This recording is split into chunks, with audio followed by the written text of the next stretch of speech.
Chapter 4 Emergence of Indian Nationalism 4.1 Historiography of Indian Nationalism. Moti historians of Indian nationalism have argued that the Indian political nation, in a modern sense of the term, did not exist prior to the establishment of British rule.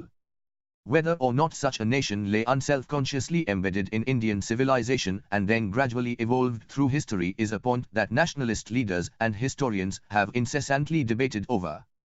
Most recently, Prasenjit Dora has critiqued such formulations as teleological model of enlightenment hierarchy that gives the contested and contingent nation a false sense of unity. There is, however, as of now, little disagreement that the Indian nationalism that confronted British imperialism in the 19th century and celebrated its victory in the formation of the Indian nation-state in 194-7 was a product of colonial modernity. See Chapter 3.1 for more discussion on this. As the self-professed mission of the colonizers was to elevate the colonized from their present state of decadence to a desired state of progress towards modernity, it became imperative for the latter to contest that stamp of backwardness and assert that they too were capable of uniting and ruling themselves within the structural framework of a modern state.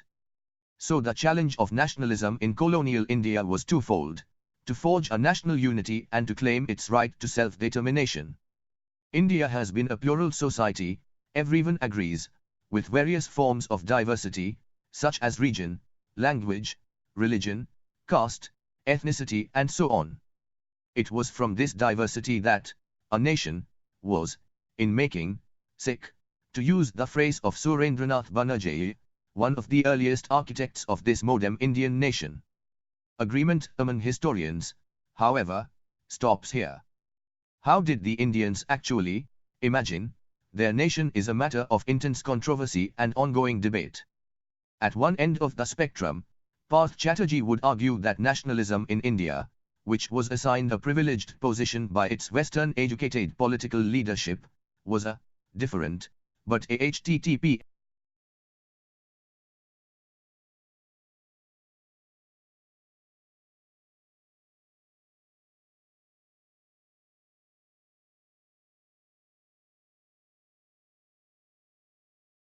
derivative discourse from the West. To Ashish Nandi also thinks that Indian nationalism as a response to Western imperialism was, like all such response, hacked by what it was responding to.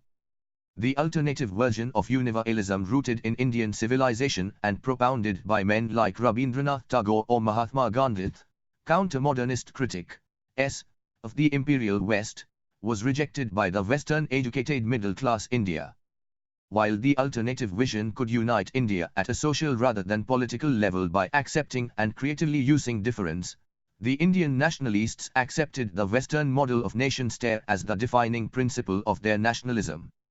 C. A. Bailey, 1998, on the other hand, has recently searched for the prehistory of nationalism.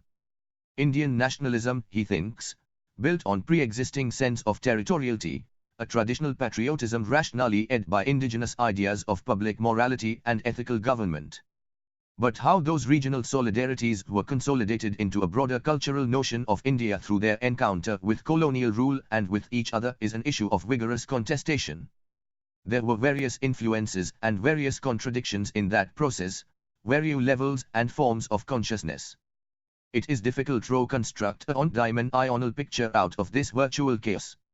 Yet, since a nation-state was born, attempts have been made to reconstruct its biography.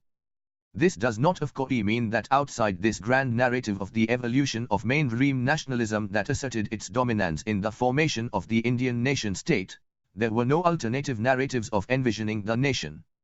The early nationalist school, as well as some of its later followers, while studying this process of nation-building, focused primarily on the supremacy of a nationalist ideology and a national consciousness to which all other forms of consciousness were assumed to have been subordinated.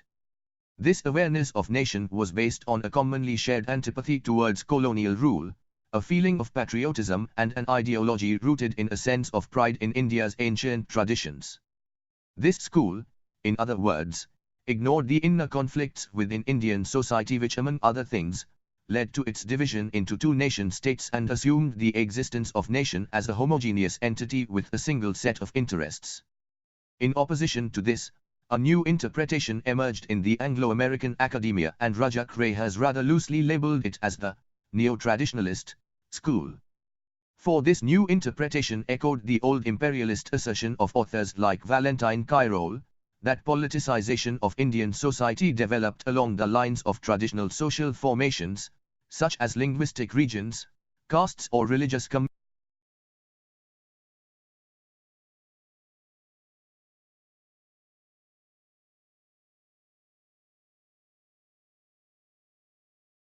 rather than the modern categories of class or nation. The most important catalysts of change in this context were the institutional innovations of the colonial state, notably the introduction of Western education and political representation. These new opportunities intersected with the traditional Indian social divisions and created a new status group, the Western educated elite, which drew its members from the existing privileged indigenous collective, such as the Bhadralok in Bengal, the Chitpavan Brahmins in Bombay or the Tamil Brahmins of Madras. The backward regions or the underprivileged groups that remained outside this limited political nation had no access to the modern institutional life of colonial India, within the confines of which the messages of early Indian nationalism reverberated. This went on until the end of World War I, when for the first time Mahatma Gandhi flung open the gates of constitutional politics to initiate the new era of mass nationalism. If the neo-traditionalist historians studied Indian politics within the framework of the province, a few others have tracked these divisions further down to the level of localities. These latter writings, which have come to be identified as the Cambridge School, have questioned the ontology of a unified nationalist movement, and have traced instead only a series of localized movements in colonial India. As imperialism was weak, since it could not function without the help of Indian collaborators, nationalism that grew out of conversation with it was weak as well. It was nothing more than a battle between the two men of straws. As imperial rule depended on Indian collaborators, there was competition among them for favor of the colonial rulers.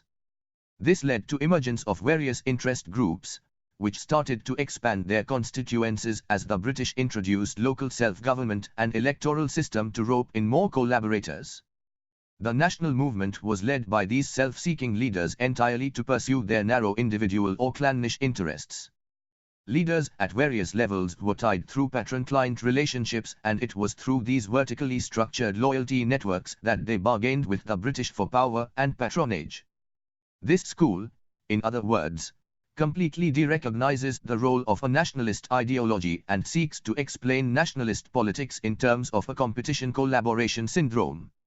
India was not a nation, but an aggregate of disparate interest groups, and they were united as they had to operate within a centralized national administrative framework created by the British. 6. This cynical view of history, which took the mind and emotion out of its analysis and followed a narrow Nernierite model, reduced nationalist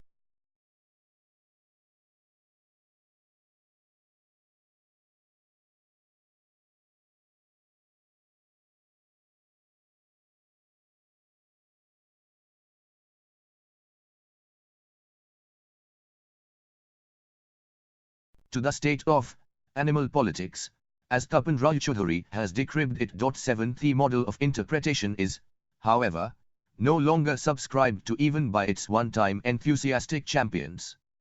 C. A. Bailey's book Origins of Nationality in South Asia, 1998, referred to earlier, is a reminder of that significant historiographical shift. By contrast to this rather constricted political explanation of nationalism, the orthodox Marxist school sought to analyze the class character of the nationalist movement and tried to explain it in terms of the economic developments of the colonial period, primarily the rise of industrial capitalism and the development of a market society in India. It identified the bourgeois leadership, which directed this movement to suit their own class interests and neglected the interests of the masses and even to some extent betrayed them. This narrow class approach and economic determinism of the early Marxists like R.P. Duk and Soviet historian V.I. Pavlov were qualified in later Marxist writings of S.N. Mukherjee, Sumik Sarkar and Bipan Chandra. Mukherjee pointed out the complexities of nationalism, its multiple layers and meanings, the importance of caste along with class and the simultaneous use of a traditional as well as a modern language of politics. S. Sarkar showed the non-bourgeois background of the Indian educated classes and argued that they acted as traditional intellectuals, unconnected with the processes of production, responding to world ideological currents like liberalism or nationalism and substituted for the as yet inert masses of India. 9 In his later book, Modern India, 1983, Sarkar has warned us that class and class consciousness are analytical tools which have to be used more skillfully and flexibly. He recognizes the legitimacy of nationalism, but does not ignore the internal tensions within it. There were two levels of anti-imperialist struggles in India, he contends, the one elite and the other populist. One need not ignore either of the two, but look at the complex interaction of these levels, through which was produced the pattern of continuity through change that constituted the dominant theme of the period. Bipan Chandra and a few of his colleagues have given Marxist interpretation a distantly nationalist orientation in their collective enterprise, India's Struggle for Independence, 1989. They argue that Indian nationalist movement was a popular movement of various classes, not exclusively controlled by the bourgeoisie. In colonial India they demonstrate two types of contradictions.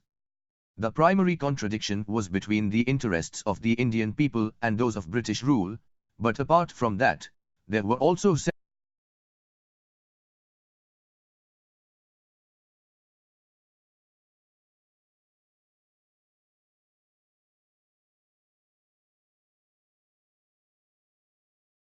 secondary contradictions within the Indian society, between classes, castes and religious communities. As the anti-colonial struggle made progress, the secondary contradictions were compromised in the interest of the primary contradiction, and in this way the hegemony of a nationalist ideology was established. But the nationalist movement was not the movement of a single class or caste or a religious community, and leaders like Gandhi or Jawaharlal Nehru recognized that India was not a structured nation but a nation in the making. There were various groups with conflicting interests and hence the need for constant compromises to avoid thus caste or communal conflicts and to bring all those disparate groups under one umbrella-type leadership. As a result, the Indian nationalist movement became a people's movement, though all the secondary conflicts were not satisfactorily resolved. 11 A brave new intervention in this debate came in 1982 when the first volume of the Subaltern Studies, edited by Ranjit Guha, was published, with a provocative opening statement: "The historiography of Indian nationalism has for a long time been dominated by elitism. This blinkered historiography," he goes on to say, "cannot explain Indian nationalism, because it neglects the contribution made by the people on their own, that is, independently of the elite to the making and development of this nationalism." 12 This radical Marxist school, which derives its theoretical inputs from the writings of the Italian Marxist, Antonio Gramsci, thinks that organized national movement which ultimately led to the formation of the Indian nation-state was hollow nationalism of the elites, while real nationalism was that of the masses, whom it calls the subaltern.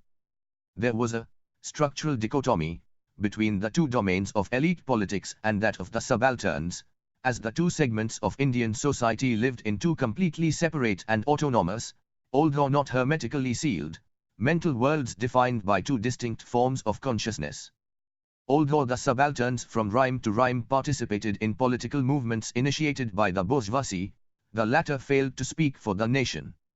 The bourgeois leadership, Ranjit Guha argued in a later essay, failed to establish its hegemony through either persuasion or coercion, as it was continually contested by the peasantry and the working class, who had different idioms of mobilization and action, which the nationalist movement failed to appropriate. The new nation-state established the dominance of this bourgeoisie and its ideology, but it was a dominance without hegemony.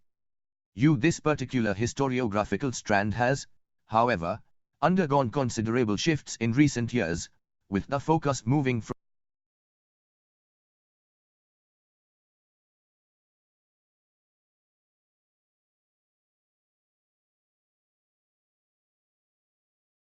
to community, from material analysis to the privileging of culture, mind and identity. Complaints have been raised by its one-time stalwart contributor Sumik Sarkar about the decline of the subaltern in subaltern studies. 14. This is because gradually its focus has expanded from an exclusive preoccupation with forms and instances of subaltern protest to an incorporation of the politics of the colonial intelligentsia as well. Elite and dominant groups can also have a subaltern past, argues Deepesh Chakrabarti as a justification for this shift in focus. It has been argued, following Edward Said, 1978, that their subaltermiri was constituted through the colonization of their mind, which constructed their subjectivity. As for an understanding of nationalism of these subordinate colonial elites, the most important contribution has come from Para Chatterjee. His earlier assertion was that nationalism in India was essentially a different, but derivative discourse, from the West that developed through three distinct stages: the moment of departure, when the nationalist consciousness was constructed through the hegemonizing influence of the post-Enlightenment rationalist thought; the moment of maneuver, when the masses were mobilized in its support; and the moment of arrival, when it became a discourse of order and rational organization of power. 16. This theory has been further developed in his later book The Nation and Its Fragments, 1993, where he has argued about two domains of action of this intelligentsia, material and the spiritual.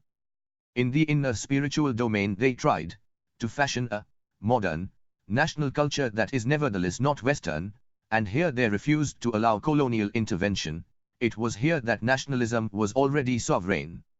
In the outer material world, defined by the institutions of the colonial state, there was however little scope for them to avoid the influence of Western models. In the outer world the Indian elite contested the colonial rule of difference, while in the inner domain they sought to homogeneize Indian society by producing consent and dominating the space of subaltern dissent. So the two domains of elite and subaltern politics should now be studied not in their separateness, Chatterjee persuades us, but in their mutually conditioned historicities.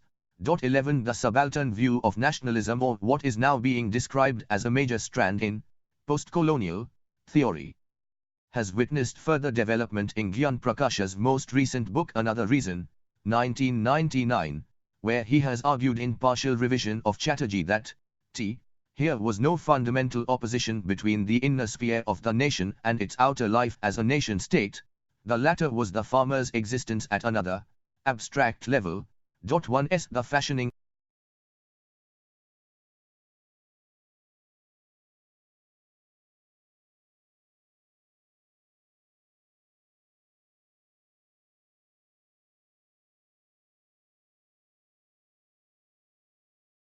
nation-state in India was no mere emulation of the Western model as thought by Chatterjee, but a rethinking and critiquing of the Western modernity from the vantage point of India's spiritual cultural heritage, combined with a scientific approach.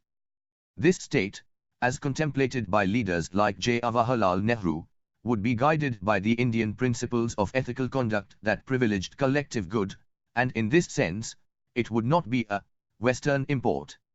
However, this very reliance on the state emanated from their failure to achieve national unity, which they had only visualized at a discursive level. Thus, as Prakash argues, RJHE nation-state was immanent in the very hegemonic project of imagining and normalizing a national community, and herein lay the contradiction of Indian nationalism. 19 Outside these particular schools mentioned earlier, which are more or less clearly definable, there are, however, a whole range of other writings that have looked at Indian nationalism from diverse ideological vantage points and historiographical perspectives. Indian nationalism, in other words, is an intensely contested discursive terrain from where it is difficult to arrive at a dialectical middle ground or evolve an eclectic view that would be acceptable to all. If British rule sought to colonize Indian minds, the Indians also selectively appropriated, internalized and manipulated that colonial knowledge to mount their own resistance to colonial hegemony. But if mainstream nationalism assumed the existence of a homogeneous nation that supposedly spoke with one voice, there have been persistent claims about exclusion, silences and suppression of discordant voices. such as the of women, or the lit.21j. In other words, it is now argued by an ever-increasing group of historians that the forms of anti-colonial resistance and the ideologies that went behind them were visualized or constructed in multiple ways. It is difficult to deny the truth in Ania Lumba's observation that here, the nation itself is a ground of dispute and debate, a site for the competing imaginings of different ideological and political interests. 22 India was a plural society, and the ref or Indian nationalism was bound to have many voices, as different classes, groups, communities and regions interpreted their nation in various, sometimes even contradictory, ways. Indians had many identities, like class identity, caste identity, religious identity and so on. At different historical conjunctures different identities were articulated and intersected with each other. As the colonial state sought to reinforce and substantialize these fissures, the Indian nationalists tried to publicize an alternative discourse of integration. Jawaharlal Nehru talked about the old Indian ideal of a synthesis of differing elements and their fusion in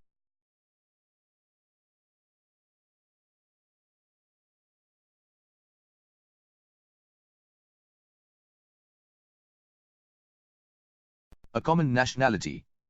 23 Such a romantic assumption of fusion was, however, to avoid the hard realities of conflict and contradiction. Such complacency and failure to accommodate difference in the imagining of a national culture excluded some groups from the project of nationalism, and the unity that was achieved proved to be fragile and hence so much dependence on a centralizing nation-state.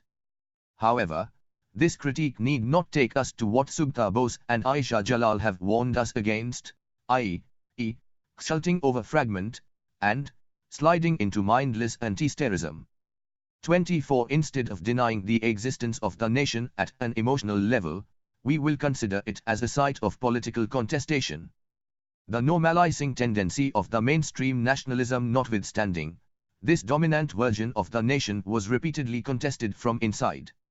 But here a question remains: is this contestation incapable of resolution, or, as Homi Bhabha has claimed, such forces of social antagonism or contradiction cannot be transcended or dialectically surmounted, or maybe we should not posit that question at all. For to expect a final resolution and everyone living happily ever after is to think of an end of history. On the contrary, nation building is always a process of continuous adjustment, accommodation and contestation. It is from this historiographical position of recognizing the multiplicity of responses, rather than assuming any unilinearity of progress, that we will look at the emergence of nationalism in post-1857 India. We will focus on the different levels at which this consciousness was developing and try to analyze how such various forms of consciousness intersected and interacted with each other, how they viewed contradictions within Indian society and also defined their variegated contestatory positions vis-à-vis their common oppressive other, the colonial regime. 4.2 Agrarian society and peasant discontent in post-1857 India. We witness first of all a continuation of some of the earlier forms of protest against various oppressive aspects of colonial rule, the tribal and peasant movements being the foremost among them.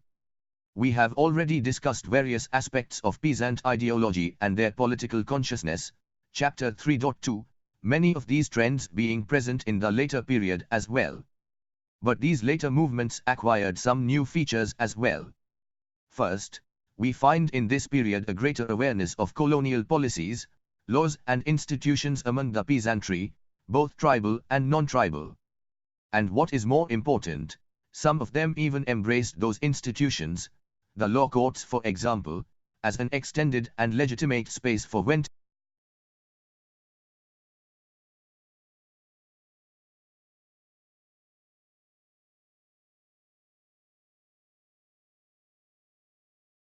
their anger or for seeking redress to X1STMGM justices. The other important feature was the growing involvement of the educated middle-class intelligentsia as spokespersons for the aggrieved peasantry, thus adding new dimensions to their protests and linking their movements to a wider agitation against certain undesirable aspects of colonial rule. The nature of this outside intervention in peasant movements has been a subject of intense debate. Ravindra Kumar, on the one hand, would think that these middle-class leaders performed an important and effective function as a channel of communication between rural society and the administration, at a time when the traditional channels and methods had become ineffective. 26 Ranjit Guha, on the other hand, has described the 19th century middle-class attitude to peasants as a curious concoction of an inherited Indian-style paternalism and an acquired Western-style humanism. Their actions at every stage betrayed their innate collaborative mind and revealed the futility of liberalism as a deterrent to tyranny. 27 But whatever might have been the nature or impact of this middle-class mediation, this was nonetheless a new feature of nearly all the peasant movements in the second half of the 19th century. One of the major events in which the old and new features of peasant movements were equally visible was the Indigo Rebellion in Bengal in 1859–60. The oppressive aspects of the indigo plantation system, see Chapter 2.5, had been the targets of peasant protest in the central and eastern Bengal for a long time. In 1832 in Bursa, the followers of Titu Mir had given the local indigo planters the fright of their lifetime. Almost around the same time, the Faraiji movement under Dudu Miah in eastern Bengal had the indigo planters as one of their selected targets of attack. The oppression of the planters increased in the second half of the 19th century as indigo lost its economic importance as an export item, and the Union Bank, which was the chief financier for the planters, failed in 1884–7. The oppressed peasantry continued to bear with the coercive planters for a while, but their attitudes changed when in May 1859 a sympathetic John Peter Grant took up office as the Lieutenant Governor of Bengal, and with his encouragement some of the district officers, though not all, began to take a pro-peasant position, thinking that the coercive methods of the planters went against the ethos of free enterprise. The indigo disturbances started in the autumn of 1859 when peasants refused to accept advances from the planters in a wide region in the districts of Nadia, Murshidabad, and Pabna. The Jaiso peasants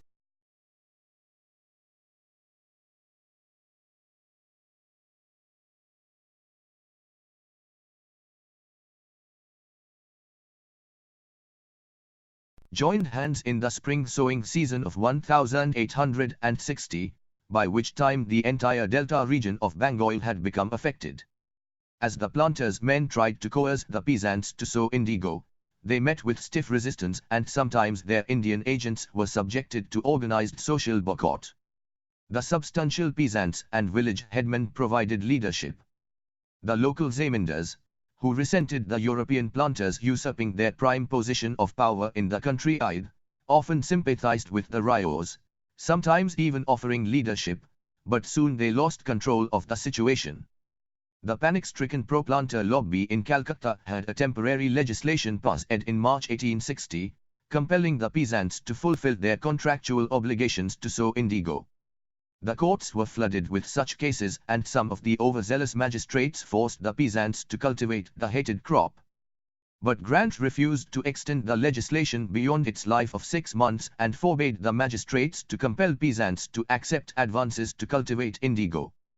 The peasants also took their cases to courts, which were inundated with such lawsuits.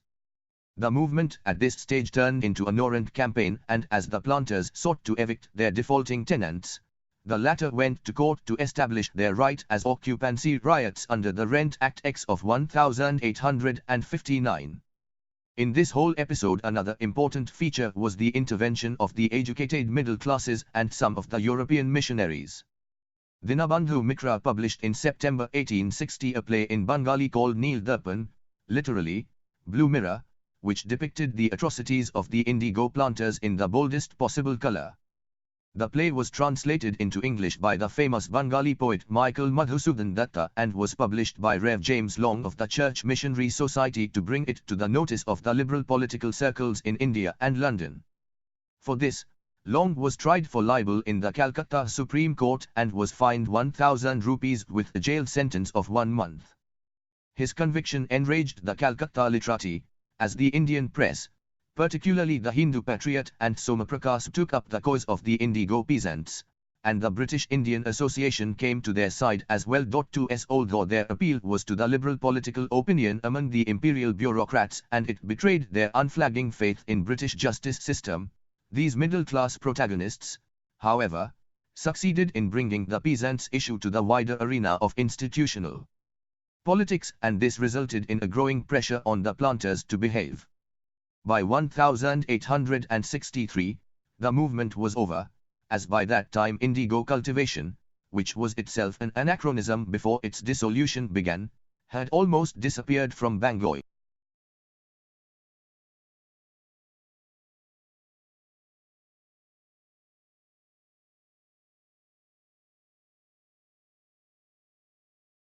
But indigo plantation survived in the backyard of the empire, in the relatively remote and backward region of Bihar, where the oppressive system was allowed to continue without much government interference. Indeed, after the disturbances of 1859–60, much of the indigo investment from Bengal shifted to Bihar, where it continued to grow until an artificial dye was invented in 1898. But still the industry continued into the 20th century, even experiencing a brief revival during World War I. There were instances of resistance in Darbhanga and Champaran in 1874 and then again in 1907–8 by the indigo cultivators under the leadership of rich or substantial peasants. But these movements were suppressed by the planters and their musclemen, with only occasional mild intervention from the government, which could secure for the peasants only some limited concessions. Indigo plantation in Champaran had to wait for Gandhi's intervention in 1917 for its complete demise. See Chapter 6.2. In Bengal, where the spirit of rebellion had been kindled among the peasants of eastern and central districts, particularly where the Faraiji movement had prepared a moral ground for greater righteousness, dissent and resistance persisted through to the closing decades of the 19th century. The next most important event was the forming in 1873 of the Agrarian League in the Yusufshahi Pargana of Pabna district, where the oppression of a few new landlords pushed the peasants to the threshold of tolerance. In this area, the rate of rent had been continually going up, along with the illegal cesses or abwabs. 31 But the main grievance of the peasantry was against the concerted attempts of the landlords to destroy their occupancy rights by denying them leases in the same plot of land continually for 12 years, which would entitle them to the protection of the law, Rent Act X of 1859. The movement, which was mainly spearheaded by the substantial peasants, but aided by the lower peasantry as well, remained largely non-violent and within the bounds of law, with a profound faith in the British justice system. Indeed, the peasant ambition was to become the true subjects of the Queen. They formed the Agrarian League to raise money to take the landlords to courts, which were inundated with rent suits. What was more important, the Pabna experiment was repeated soon in other districts of eastern and central Bengal, where the Zamindars had recently resorted to what Benoy Chaudhuri had described as high landlordism, i.e., defying all laws in the management of their estates, enhancing rent at their will, imposing illegal abwabs and persistently trying to destroy the occupancy rights of the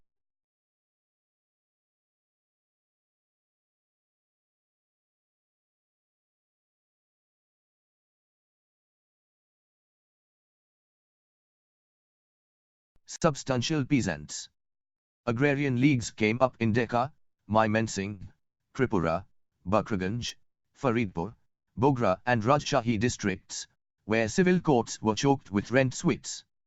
Although some leaders were Hindus and there was remarkable communal harmony, these were also the regions where Faraiji movement had a large following, and Naya Miah, the son of Dudu Miah, was himself active in organizing the agrarian combination in Mehandigunge in 1880. As a result of the movement, agrarian relations in Bengal became sharply polarized, and the mounting tension accelerated the passage of the Bengal Tenancy Act of 1885. It provided for relatively greater protection of occupancy rights of the substantial peasants who leased land in the same village, not just the same piece of land, continuously for 12 years. But the rights of the lesser peasantry remained undefined as before. The interesting feature of the Pabna uprising and its aftermath was the ambivalence of the educated middle classes.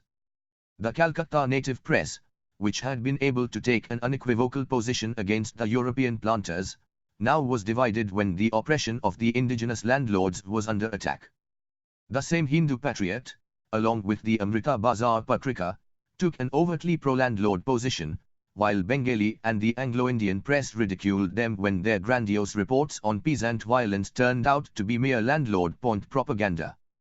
This was a dilemma which the middle-class Indian nationalists suffered from since the beginning of their career and which they never succeeded in overcoming completely.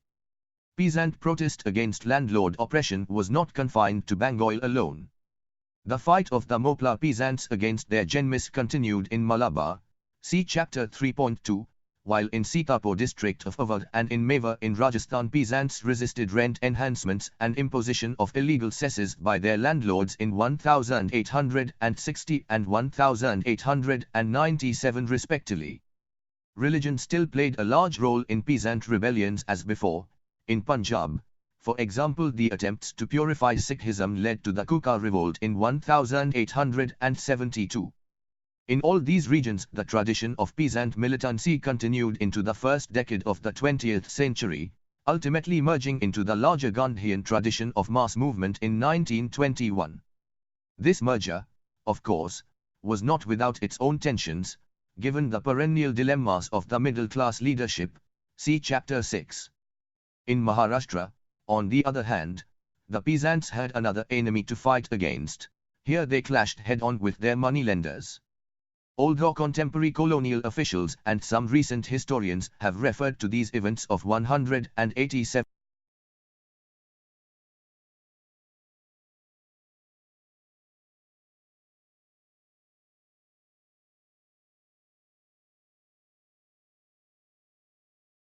the peasants looked at it as a revolt or band, and thus, as David Hardiman has argued, incorporated their uprising into a long tradition of revolt in Maharashtra. It took place, as Ravinder Kumar tells us, because of a redistribution of social power in the villages of Maharashtra. 36 The roots of discontent lay in the changing relationship between the Maratha Kunbi peasants and the Sabukar moneylenders. The Sahukars used to lend money to the Kunbi peasants in the past, but were never interested to take more intimate control of the village economy. The introduction of the Ryotwari system, however, changed the situation, as each peasant individually needed more credit, and the creation of property right in land and the courts protecting such rights created a land market, and hence there was now more demand for land. The moneylenders now lent money by mortgaging the peasant's land at a high interest rate, and in case of failure to repay, he took possession of the land through a decree of the court. Caste prejudices prevented the moneylenders from touching the plough, so the same land was now leased out to their former owner cultivators, who thus became tenants in their own land. The amount of land transfer that took place in Maharashtra during this period and to what extent that caused the riots are of course matters of controversy. Ian Katanach, 1993, agrees that there were land transfers, but does not accept Ravinder Kumar's position that it was the main reason behind peasant discontent. Neil Charlesworth, on the other hand, completely dismisses this factor, as he believes that only about 5% of the cultivable land in Deccan had passed on to the hands of the Marwadi or Gujarati moneylenders at the time of the riots. 37 But one has to admit that this sman proportion of land was the most fertile in the whole region, and their loss would therefore be much resented. 38 A situation for open conflict was soon created when the government increased the revenue rates in 1867 on grounds of extension of cultivation and rise in agricultural prices. In the taluka of Indapur, the increase in revenue demands was on the average of 50%, but in some villages it was as high as 200%. Charlesworth thinks that the new taxes were hardly the reasons behind the riots, as villages most affected by the disturbances in the Ahmednagar district did not face any tax revision at all, while some of the revised talukas remained completely passive during the whole period. But even then, one can hardly ignore the fact that these new rates were announced at a time that could not have been more inappropriate. The cotton boom in Deccan, created by the artificial demand generated by the American Civil War, had just crashed after the end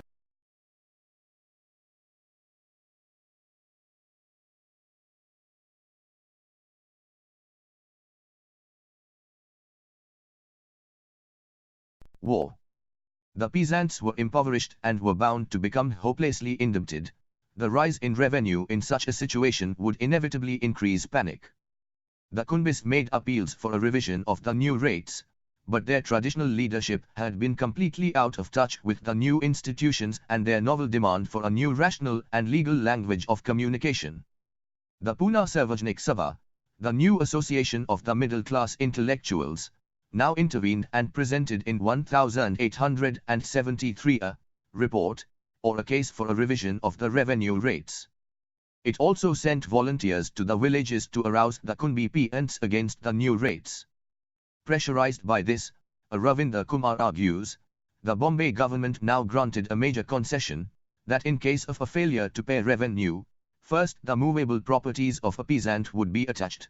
His land would be put up for auction only if his movable properties proved to be insufficient. This concession actually became the source of conflict between the peasants and moneylenders, as the latter in 1874 refused to offer credit to the peasants to pay their land revenue because of what they thought a lack of sufficient security. But the riots of 1875 were not the result of this single factor. Kumar further argue, they stemmed from a combination of factors, such as the dislocation of the economy by the American Civil War, an ill-conceived revision of land tax, agitation initiated by the Pune Sarvajnik Sabha, and finally the long-standing hostilities between the Kunbi peasants and the moneylenders. The riots first broke out on 12 May 1875 at a village called Sup in Bhimthadi Taluka, and soon it spread to other villages in Pune and Ahmednagar districts. A wide area, about 65 kilometers north to south and 100 kilometers east to west, was affected by the disturbances. Everywhere the Gujarati and Marwadi moneylenders were attacked not simply because they were outsiders, but because they were thought to be more avaricious. They also lived in the villages and therefore were more exposed to such attacks, unlike the Brahman moneylenders who usually resided in better protected cities. What is more significant, there was very little violence against the person of the Sahukars, only their debt bonds were seized and destroyed. Moreover, violence was resorted to only if there was resistance in handing over these legal documents. This very feature distinguishes these riots from the average genre of grain riots, engineered by poverty-stricken peasants. The rioters had clearly identified their target, an instrument of oppression and dominance, and thus seemed to have been quite aware of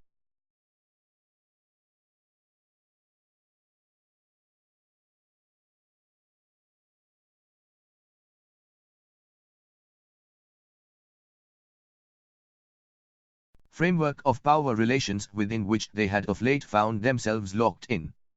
And if the British had not acted promptly in suppressing the revolt, the rioting spirit was highly likely to have spread to the whole of Maharashtra.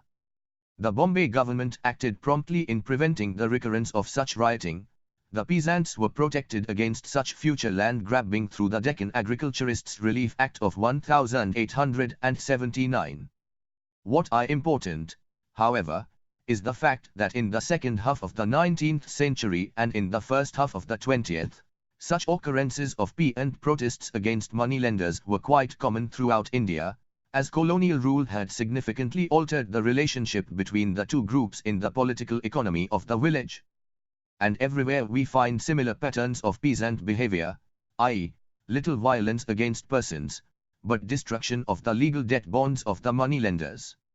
This happened in Saharanpur district of Western UP in 1857, in Nasik in 1868, in the Gut regions between Bombay and Pune in 1874, in Ajmer district of Rajasthan in 1891, in Punjab in 1914 and in East Bengal in 1930.39. Very clearly such disturbance were the reactions of Indian rural society against the adverse impact of the British land system, the laws of property right and courts, which appeared as alien impositions from above that tended to thumb their world upside down. However, It was not just the symbols of British rule or changes brought about by it that were being targeted by the peasants. There were also overtly anti-British peasant movements, particularly in the Rayavadi areas. Along with the attacks on moneylenders, there were also no-tax campaigns in a wide area of Maharashtra Deccan in 1873-74 in response to the revenue hike by the Bombay government in the 1860s and 1870s.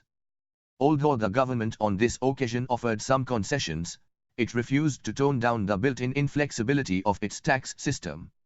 So when again in 1896-97 there was a crop failure resulting in a severe famine, there was no remission of revenue, leading to a widespread no-tax campaign, particularly in the coastal districts of Thane and Kolaba.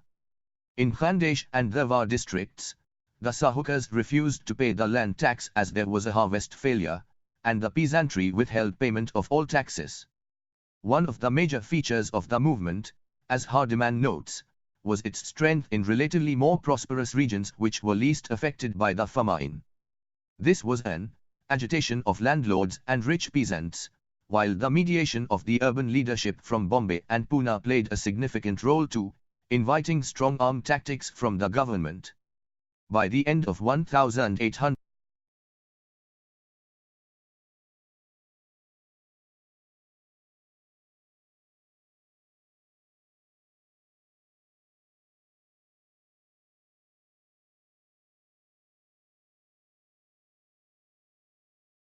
Peasant Unrest erupted again in 1899 to 1900 in Gujarat, which suffered from a bad harvest and famine. Led once again by the richer peasantry, Kheda, Surat and Broch districts witnessed nearly a universal refusal to pay land taxes, but here the outside urban leadership could not play any important role. Here too, the government broke the movement by coercion and threat of confiscation of the defaulters' property. A more direct and effective confrontation between the peasants and the colonial state took place in 1907 in Punjab, where in the Chenab Canal colony the local government proposed to introduce a new law which would control the lives of the settlers more intimately. It proposed to control inheritance of land in the canal settlements, fine all those who would break the canal colony regulations and enhance the water taxes. Peasants were organized by their more educated members to protest against the draconian law, mammoth public meetings were held and petitions were sent. At this stage, the involvement of Lajpat Rai and Ajit Singh, the two leaders of the Lahore Indian Association, and the support of the Singh Sabha and Arya Samaj, enlarged the scope of the movement both vertically and horizontally. The peasants held large demonstrations and withheld the payment of all taxes. Riots broke out in large cities like Amritsar, Lahore and Rawalpindi. The Punjab government initially misjudged the magnitude of the tension and mistook it to be instigated entirely by outsiders. So it deported Rai and Singh and banned all public meetings, but that did not lead to any abatement of unrest, which now affected the army, as Punjab was the most important catchment area for army recruitment. So ultimately on 26 May, Viceroy Minto vetoed the new act and the measure had a miraculous effect on the peasantry, who hailed it as to a vindication of British justice 11 times 11 in peasant consciousness. The distant ruler was still the savior, while the enemy was the corrupt official closer at home. Such ambiguity notwithstanding, they fought against what they thought to be unjust taxes or undesirable interference in their traditional way of life. In this, Punjab was no exception.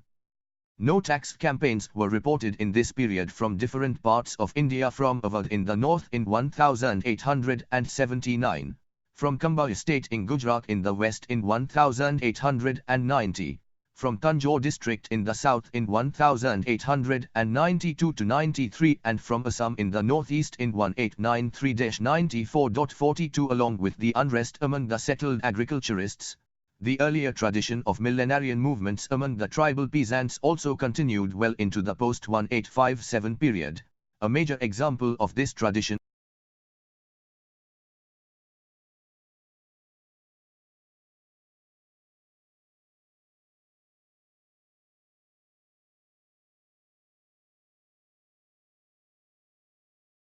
guidance of a charismatic religious leader, Birsa Munda. The alienation of Munda land and the advent of Dikus had spurred an agitation under their leaders in 1890–95. This movement gradually came under the leadership of Birsa, who for 2 years mobilized the Munda tribal peasants from a wide region in Chota Nagpur in Bihar, by promising to protect them from an apocalyptic disaster. Rumors spread about his occult powers, ability to heal diseases and perform miracles. In tribal imagination, he appeared as a messiah who could thumb British bullets into water. He took them on a pilgrimage to Munda holy places and on the way held large public meetings, talking about a golden past or Safjug that was gone and the dark Kaljug that had befallen, when the Munda land or Disam was ruled by Queen Mandodari, the wife of the demon king Ravana, probably a metaphor for the Raj under Queen Victoria. 43. What came out in these meetings was the tribal peasants' antipathy towards the foreigners. The Dikus is equal to RHE landlords and the money lenders and their patrons, the Sahibs, Europeans, both officials and Christian missionaries. The grounds were thus prepared for a massive anti-colonial tribal uprising that started during the Christmas of 1899. It targeted churches, temples, policemen and other symbols of the new regime and was finally defeated by the government forces. What was important, however, about the Munda Ulgulan was their greater awareness of the wider political realities of the colonial state. Tribal territoriality notwithstanding, Birsa's ambitions were no longer localized. The aim of his movement was not merely to drive out the Dikus, but to destroy their enemies and put an end to the British Raj, and establishing in its place a Birsa Raj and a Birsite religion. 44. It was this political awareness and ability to connect to the broad picture that was new in the late 19th century tribal movements. Another new feature of the tribal peasant life of this period was the unquiet woods, as Ramchandra Guha has described it, 1991. The people in the woods became restless as government regulations threatened to deprive them of their customary user rights on forest resources. The attention of the British was drawn to the vast forestry of India in 1806, primarily because of the imperial demand for oak timber needed for shipbuilding for the Royal Navy. And then the rapid construction of railways in the mid-19th century and the huge demand for sleepers that it created, made conservation of forests a major concern for the colonial state. In 1864 a forest department was started, followed by a Government Forests Act passed in 1865. It was further tightened by the Indian Forests Act of 1.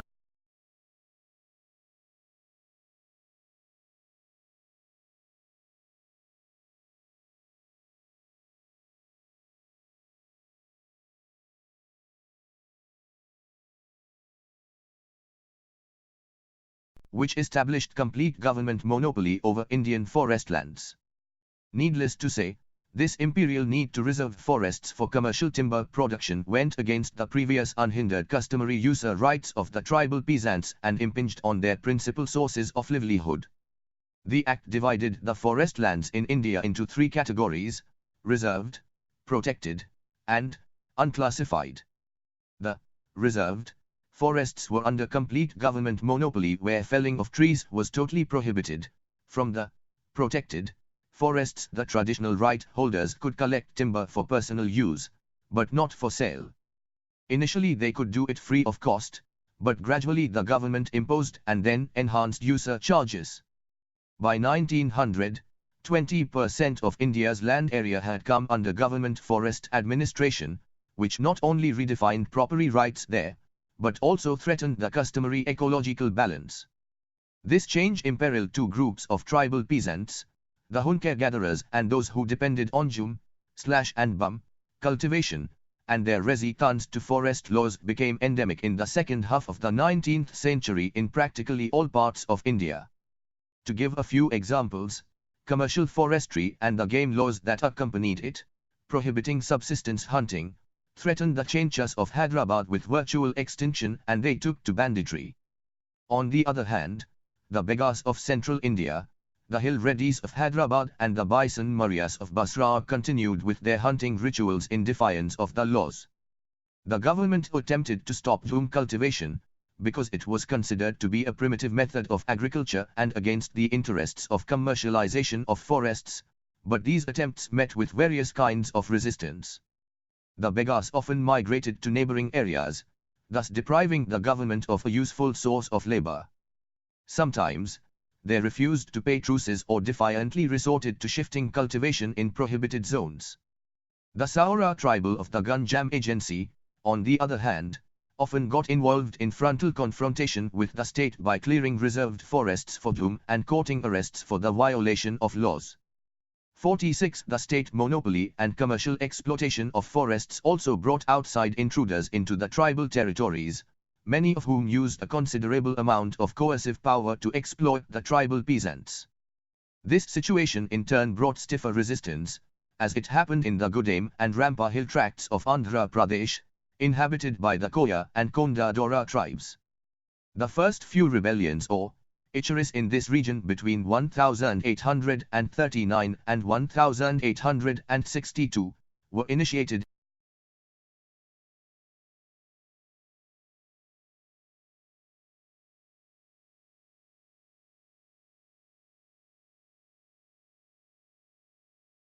by the local mutadas or estate holders, who found their power curbed and rights denied by the intrusion of the new outside control.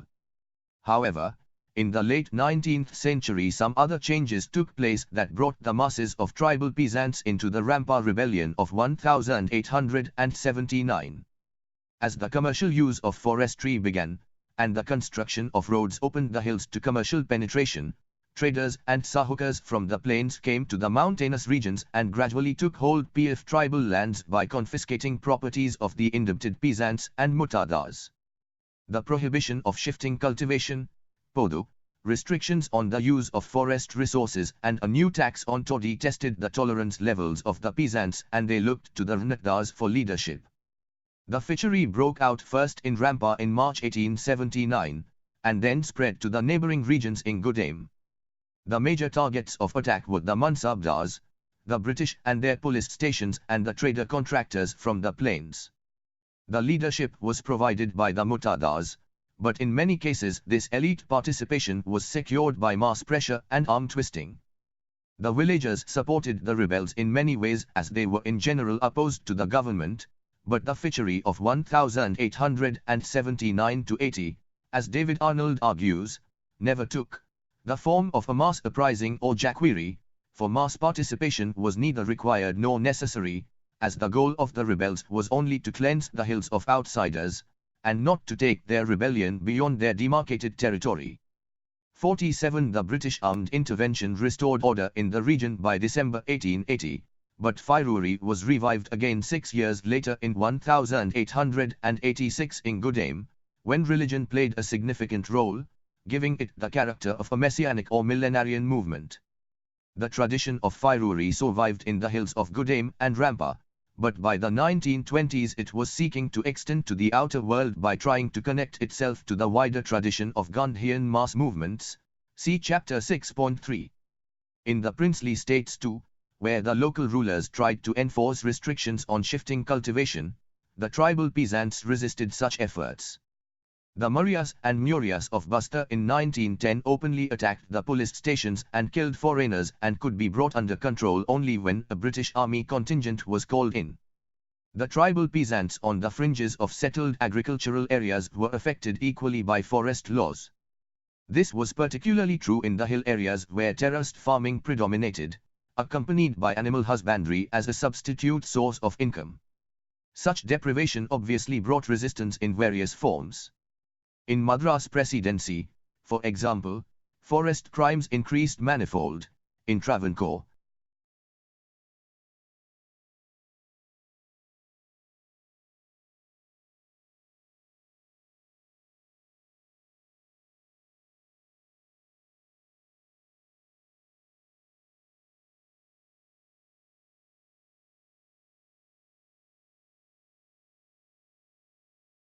refused to cooperate with the Forest Department officials.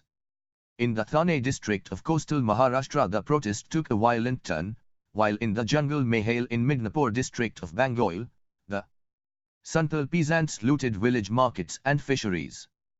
49 in the Himalayan forest tracts of UP, in Tehri Garhwal, which was a princely state, and in Kumaon, which was a British-administered territory, the local peasants' anger against forest laws was vented in a number of interesting ways. In Tehri Garhwal, the peasants followed the old tradition of Dandak, which was protesting against the tyranny of the officials and appealing for justice to the sovereign. When the local Raja tried to enforce stricter conservancy laws, the peasants protested in 1886 and then again in 1904. Some concessions from the Raja failed to satisfy the peasants, and in December 1906 they became violent in their protest against the local conservator, and the Raja had to appeal to the British for assistance. In Kumaon, the protests were directly against the British, as the peasants resisted the system of quota or forced labor and the tyrannous forest management. Mostly this protest was of a non-confrontational nature, like the defiance of law, theft of timber, incendiarism, and finally, purposefully firing the reserved forests. In the forests of central India too, where the consistent colonial policy was to transform the 4 cent tribes like the Bhils either into settled agriculturists or into a servile labor force, the Tribajais resisted such efforts in various ingenious ways. S1 The Bhils of the Dungs in western India had, under the pressure of the British, discontinued around 1840s their usual raids on the villages of the plains of Khandesh to claim their customary giras, dues, as a mark of asserting their shared sovereignty. Instead, they were now paid directly by the British, but they lost in the process their hold over the forest land. Although there was no sustained overt protest and the Bhils seemed to have accepted the centrality of the Raj in their daily existence, yet they could not completely reconcile themselves to this alienation and subjection, as the memories of a Bhil Raj persisted. Such memories from time to time were manifested in protest movements, such as those in 1860, 1907, 1911 and 1914, when they defied the local representatives of the state, destroyed their documents, ransacked forest department offices or set fire to forests. 52 similar forms of resistance could also be found in the forest areas of Punjab, where peasants resorted to unauthorized felling, lopping and grazing, deliberate firing and attacking the symbols of new forest management, like the forest guards or the boundary lines. Even when there was no overt resistance, use of such tools of protest, which James C. Scott, 1985, has described as the weapon of age.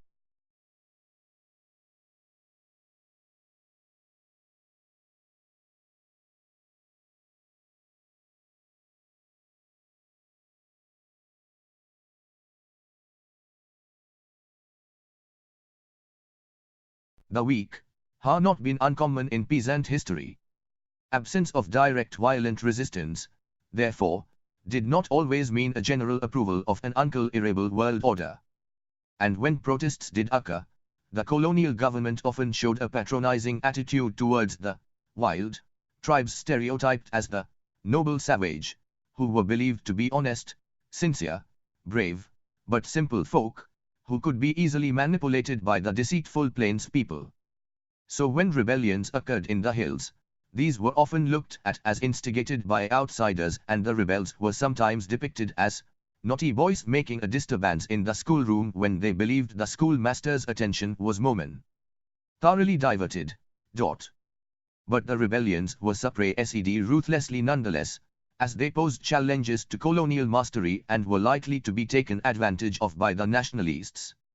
The tradition of tribal resistance, for example, survived in the hills of UP, to be appropriated later in the 1920s by the wider stream of Gandhian mass politics, as it happened also in Midnapur in Bengal or the Godamarappa region of Andhra Pradesh, see Chapter 6.3. In post-1857 India peasant and tribal revolts occurred in all parts of the country, but they remained disjointed or isolated and localized movements. To a large extent, this was due to the complex class structure in Indian agrarian society, which had great regional variance. As discussed earlier also, economic categories sometimes coincided with and sometimes cut across the cultural categories of religion and caste. Peasants identified themselves more with their cultural groups rather than with the economic category of class. Some historians have argued that it was community, and not class, which was the main focus of the peasants' mental world. It was their religious or caste identity, which defined their position in this world, and therefore it was easier to mobilize the peasantry along these lines.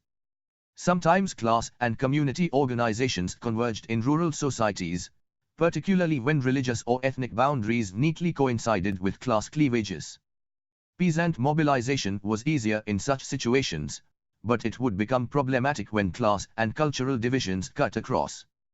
Caste or religious affinity between the oppressor and the oppressed sometimes minimized the possibility of conflict. In other cases, caste or religious identity of one group of rebels alienated the other possible participants in the rebellion. However, it is also a fact that community organizations often proved to be useful tools for peasant mobilization. On such occasion it was a source of strength rather than weakness. The series of peasant uprisings that took place throughout the 19th and the early 20th centuries seriously contested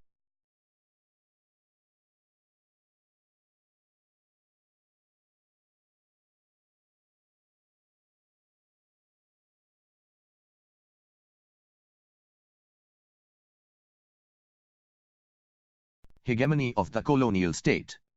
The Indian National Congress after the advent of Gandhi tried to harness this force for its struggle against British rule.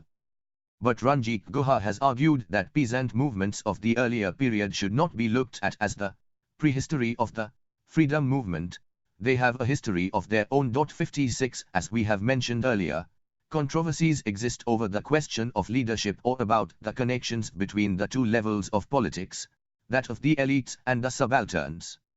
In the late 19th century, a section of the Western educated middle class were trying to project themselves as the leaders of the nation, representing the grievances and interests of all sections of the Indian population, the peasants included. Guha and other subaltern historians have argued that peasants were capable of organizing themselves and could articulate their own grievances. Intervention of the outside elite leaders was only to appropriate these movements for their own political benefits. Only rarely such middle-class leaders exhibited the same radicalism as that of the peasantry. A major exception perhaps was Vasudeva Phadke, who in 1879 gave leadership to an armed peasant revolt in the villages to the southwest of Pune. But everywhere else, as Hardiman has emphasized, their enterprise was carried on in a spirit of compromise and timidity. 57 But despite this alleged frailty, these urban middle-class leaders performed an important role. They tried to connect the localized and isolated peasant and tribal movements to a wider struggle against the undesirable aspects of colonial rule. They acted as crucial channels of communication between the peasants and the colonial state, a role which the traditional peasant leadership was no longer equipped enough to perform effectively. But they had their dilemmas too, for although they empathized with the suffering peasants, they did not want to see their familiar world disordered. These dilemmas and their ambivalence we will understand better if we look at their social background and ideological inclinations. 4.3 The new middle class and the emergence of nationalism. Nationalism at an organized level at the top, as against peasant anti-colonial resistance described above, emerged in India in the late 19th century. The rise of nationalism, it is often argued, was favored by industrialization, urbanization and print capitalism.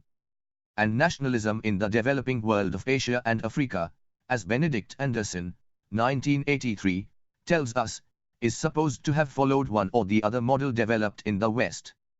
This theory,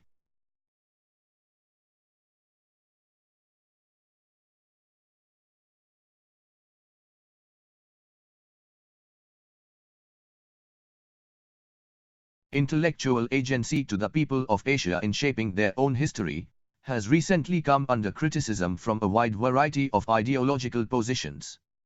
Parth Chatterjee, for example, has argued that if the West defined subjectivity and prescribed our predicament, and also imagined for us the forms of our resistance to colonial regimes, then what was really left for us to imagine? He argues therefore that long before the political struggle for power began, the Indian society was imagining its nation in a private cultural sphere, even though the state was in the hands of the colonizers. It was here that they imagined their own domain of sovereignty and constructed an Indian modernity that was modern but not Western. S1 It was from here, i.e., from this cultural construction of a space for autonomy in the early 19th century, that Indian nationalism started its career. C.A. Bailey, on the other hand, has traced the roots of Indian nationalism to its pre-colonial days. It emanated from what he describes as traditional patriotism, which was a socially active sentiment of attachment to land, language and cult, that developed in the subcontinent long before the process of westernization, red modernization, had begun. 59 In India of the 18th and early 19th centuries, such sentiments were emerging on a regional basis as homeland was being defined by various terms like Desh, Oatan or Nadu, where identities were gradually taking shape with the development of regional languages and religious affiliations. But although regionally centered at Bengal, Maharashtra, Awadh or Mysore, their isolation broke down through various means of communication. The political legitimacy of the Mughal Empire was recognized throughout Hindustan, which was thought to be the abode of both Hindus and Muslims, and cultural barriers melted down through commercialization and regular pilgrimages. As the East India Company established its hegemony, Bailey argues, this traditional patriotism manifested itself through various indigenous critiques of foreign rule deviating from the established ethical traditions of good government and through irate reactions to Christian missionary propaganda. Finally, it burst forth through numerous acts of resistance, participated by both the princes and the commoners, culminating in the revolt of 1857. After the revolt, a modern sector of politics gradually evolved in India, through rapid spread of education, development of communication systems, such as the railways and telegraph, and the emergence of a new public space created by the colonial institutions.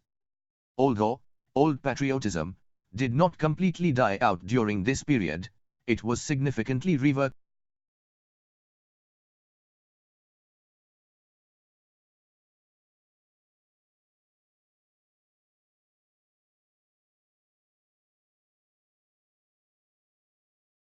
and reshaped. If at this point we may go back to Chatterjee to create a new colonial modernity that was different from that of the West, we may trace here very briefly the initial phase of that complex and ongoing transformatory process that tried to fuse together, not always seamlessly though, all chaos regional, local and fragmentary identities into a modern nation. The political history of India in the post-1857 period, when the political contest with the colonial regime began at a more modern institutionalized public space, is multifaceted. First of all, in colonial policies a conservative reaction set in after the revolt of 1857. Attempts were made to rehabilitate and strengthen the landed aristocracy, deemed to be the natural leaders of the people. They could alone command the allegiance of the masses, and could therefore be the reliable allies of a vulnerable colonial state. 60 The Imperial Dhaba of 1877, where Queen Victoria assumed the title of the Empress of India, and which Lord Lytton, the then Viceroy, organized in great splendor and pomp, despite famine conditions occurring in some parts of Che country, gave Che place of precedence to the native princes in the new imperial social order. 61 Apart from them, big zamindars from now on began to play a prominent role within the colonial administrative setup. The British Indian Association was the first major voluntary organization in India, founded in 1851 in Calcutta, representing primarily the local landlord interests. It began to play a prominent role after the Indian Councils Act of 1861, which provided for limited Indian representation in the legislative councils. Members of this association were usually nominated to the legislative councils, and their dominance continued until the Act of 1892 introduced limited electoral system. But although old elements continued to dominate this organization, it was also new in many respects and performed some very new roles. For example, unlike its predecessor, the Landholders' Society, that had many non-official Anglo-Indians among its members, the British Indian Association was exclusively Indian in its membership. and it was created on the eve of the renewal of the Charter of the East India Company to send petitions to the British Parliament to express the legitimate demands of the Indian subjects. It initially tried to coordinate the efforts of the three presidencies in this regard by opening up branches in Bombay and Madras. But regional barriers ultimately stood in the way, as two other similar associations, the Madras Native Association and the Bombay Association, came into existence in 1852 for the same purpose. The three presidency associations sent three separate petitions to London, but in Act of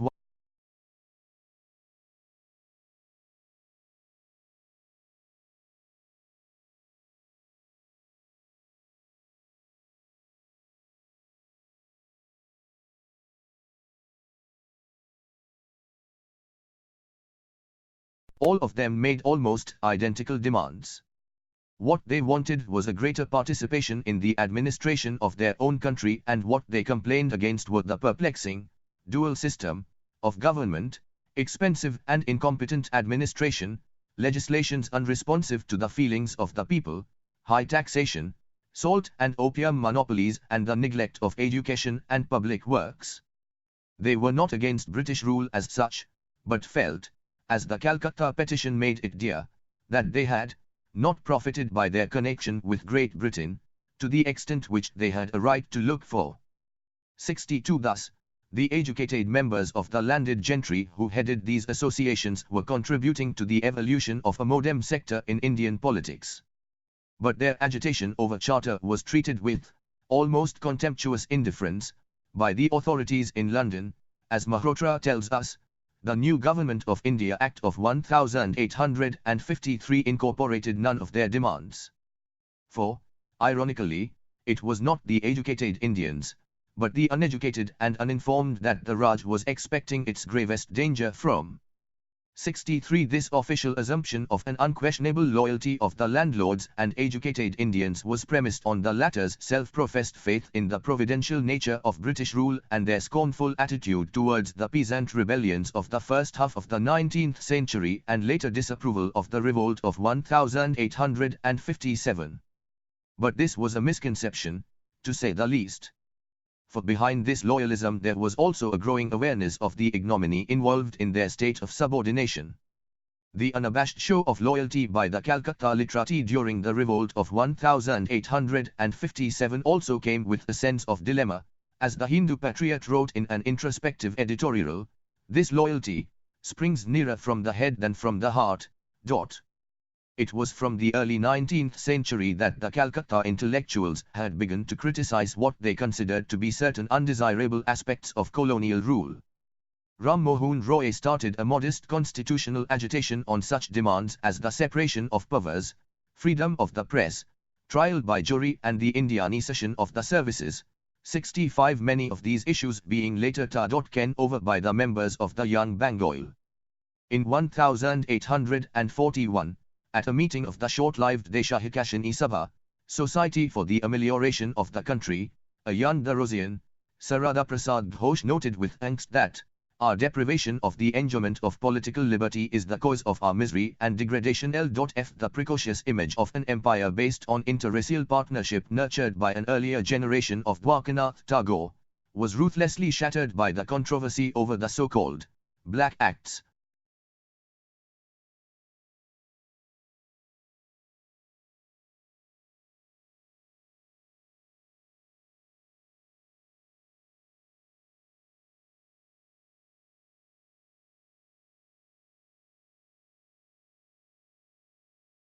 The British-born subjects under the criminal jurisdiction of ordinary courts from which they were previously exempt.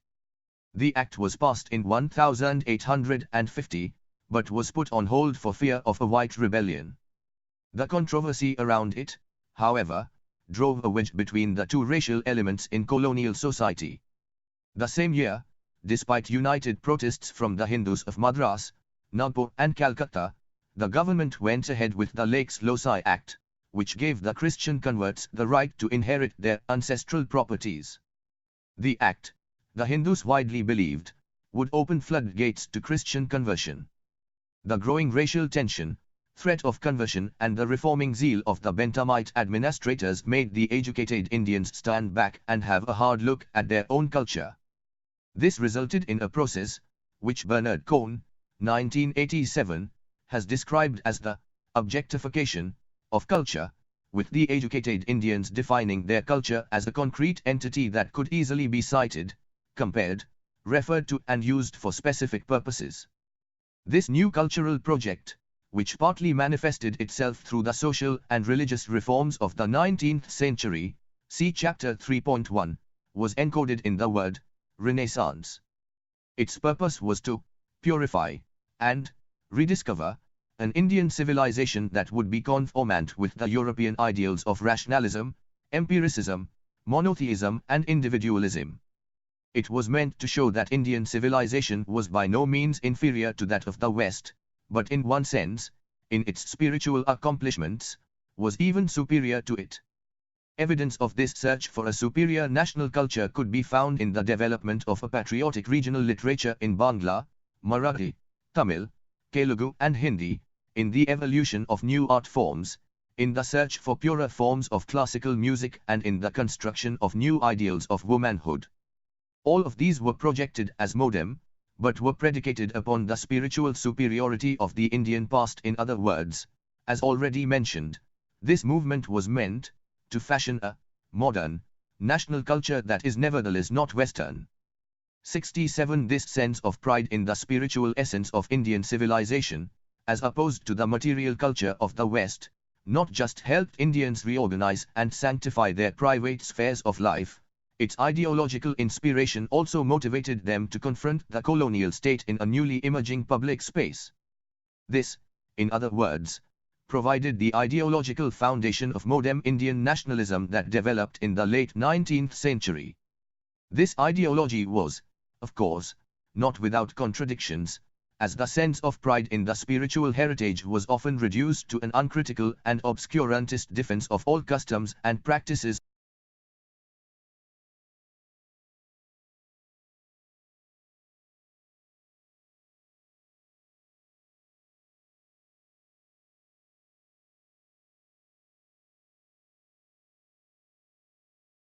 The past. And what was more important, this 19th century invention of the Indian tradition, as Vasudha Dalmia argues, conveniently, bypass, ed, the long stretch of Muslim rule, to present an idealized form of Indian Hindu tradition rooted in classical Sanskrit texts that were now put to modern usage. 61. This created an identity that was inclusive and exclusive at the same time. It united the Hindus in opposition to an alien rule, but alienated the Muslims, non-Brahmins and the untouchables. This problematic of Indian nationalism, which is referred to as Hindu revivalism, often thought to be the genesis of communalism, will be discussed in greater detail in Chapter 5. The evolution of Indian nationalism might not have been the result of Western modular influences in the same way as Benedict Anderson had thought, but the role of Western education was important nevertheless, as it produced a critical public discourse conducive to its growth.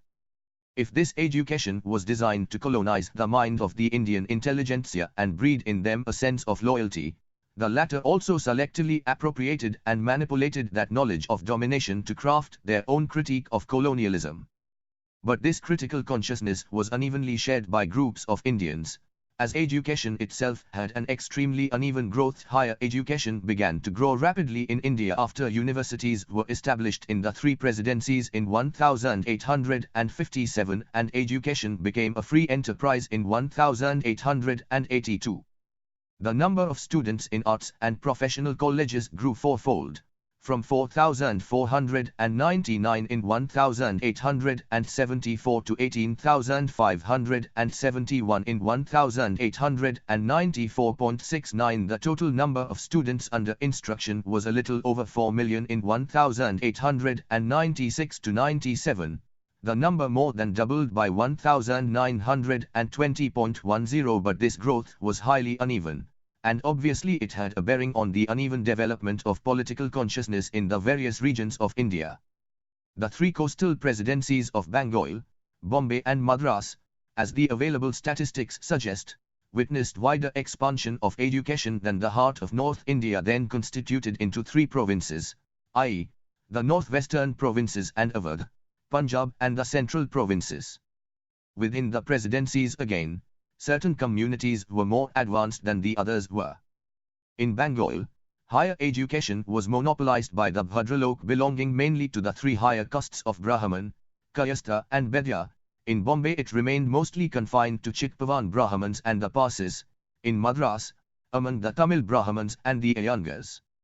Again in Bengal, the Bengalis were far ahead of the Orias, Biharis and Assams. In Bombay, the Marathi-speaking regions were ahead of the Gujarati-speaking areas, and in Madras, https://telegram.me/upsc materials, https://telegram.me/freeopsk materials, https://telegram.me/material for exam.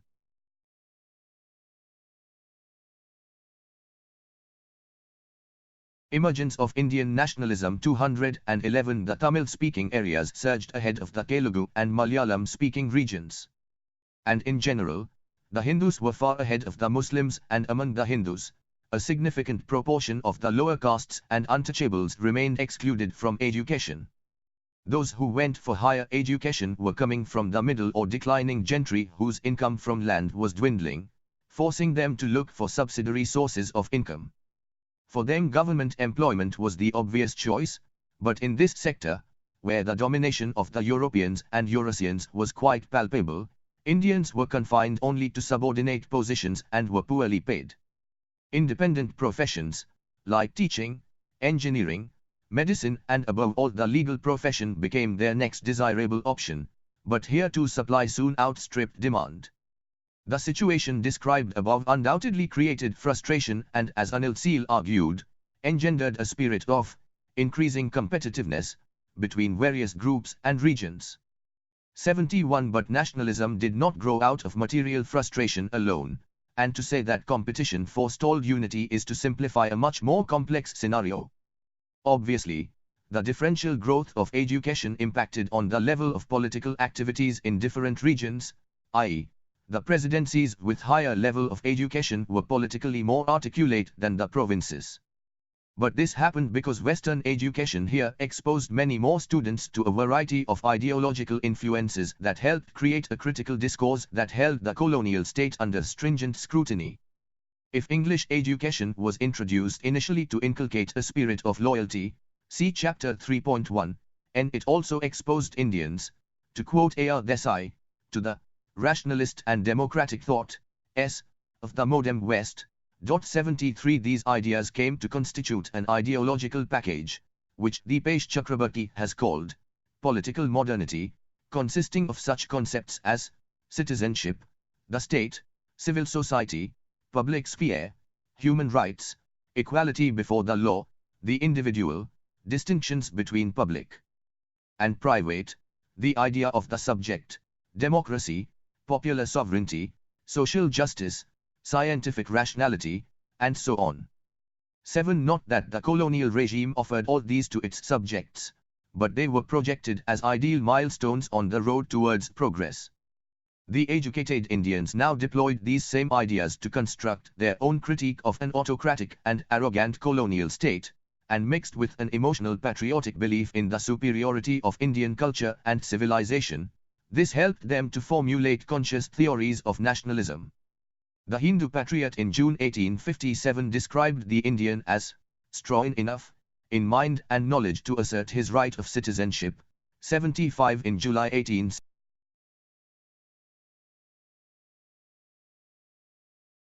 Emergence of Indian nationalism. 211 The Tamil-speaking areas surged ahead, constituted into three provinces, i.e., the northwestern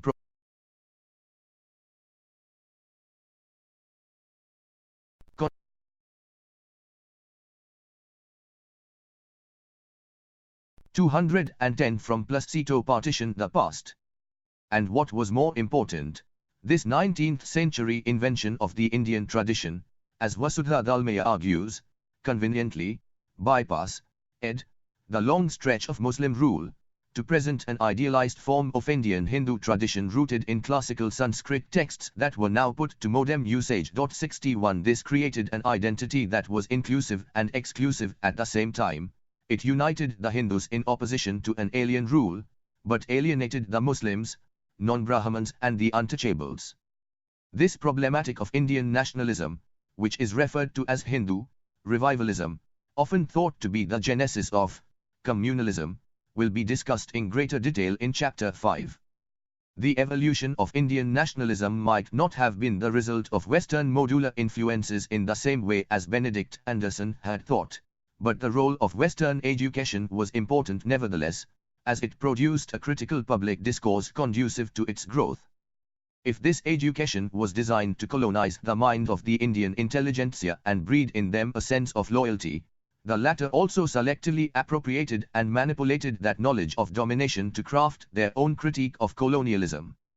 But this critical consciousness was unevenly shared by groups of Indians, as education itself had an extremely uneven growth. Higher education began to grow rapidly in India after universities were established in the three presidencies in 1857 and education became a free enterprise in 1882.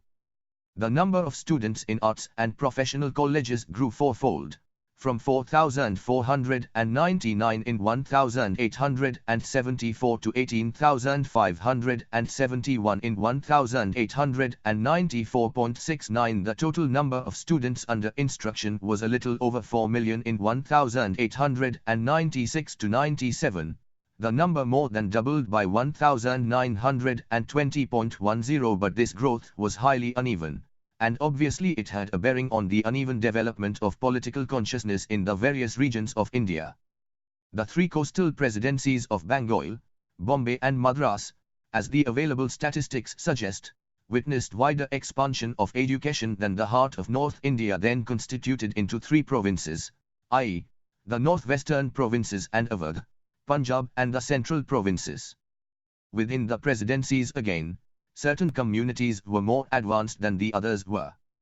In Bengal, higher education was monopolized by the Bhadralok belonging mainly to the three higher castes of Brahman, Kayastha and Bedya. In Bombay it remained mostly confined to Chitpavan Brahmins and the Parsis, in Madras, among the Tamil Brahmins and the Iyangars. Again in Bengal, the Bengalis were far ahead of the Orias, Biharis and Assams. In Bombay, the Marathi-speaking regions were ahead of the Gujarati-speaking areas, and in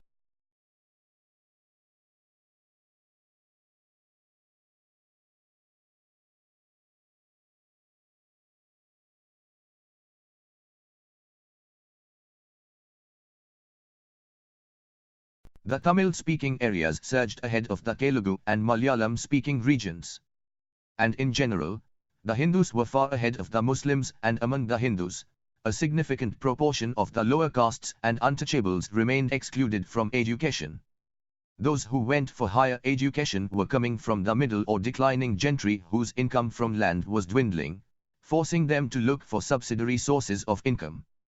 For them government employment was the obvious choice, but in this sector, where the domination of the Europeans and Eurasians was quite palpable, Indians were confined only to subordinate positions and were poorly paid.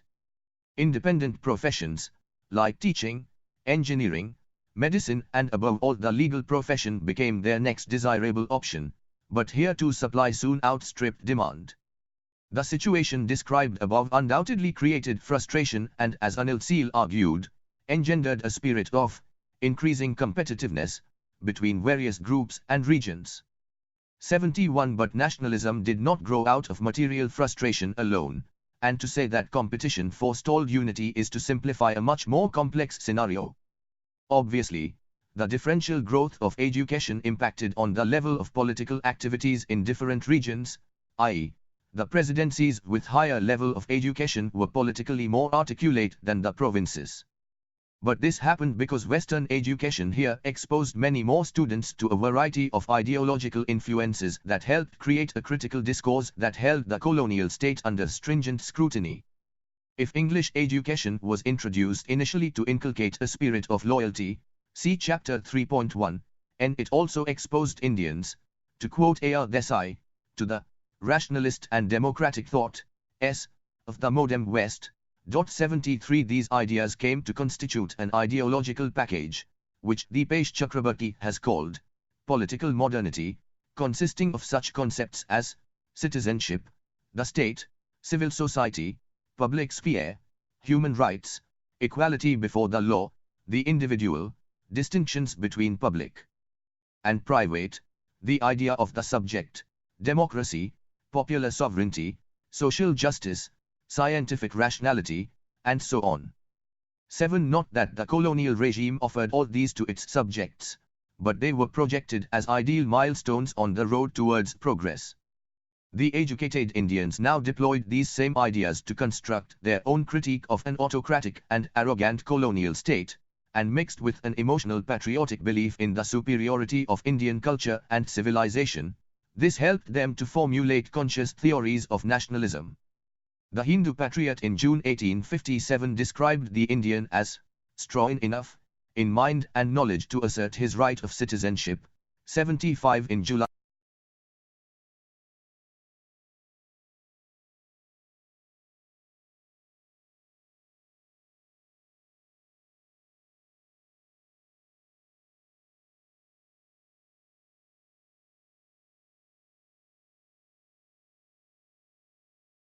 Indian Mirror averred more firmly that, "We fight for our rights in India." In September that year a public meeting in Calcutta was even more explicit.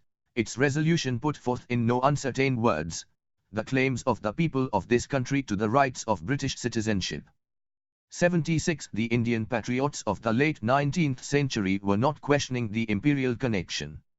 But Her Majesty's loyal subjects were also gradually turning into conscious citizens, demanding their rights from an authoritarian colonial state.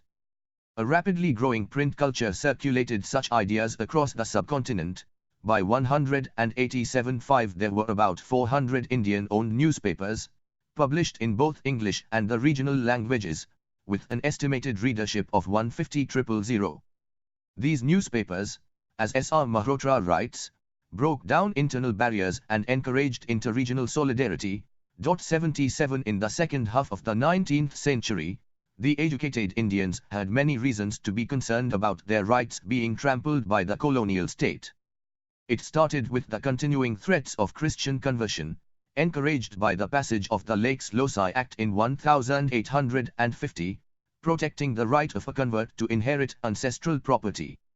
But more importantly, when in the 1860s and 1870s various parts of India were experiencing a series of natural calamities and outbreak of famines, the government imposed an income tax in 1860, without giving Indians any control over the expenditure of this revenue income.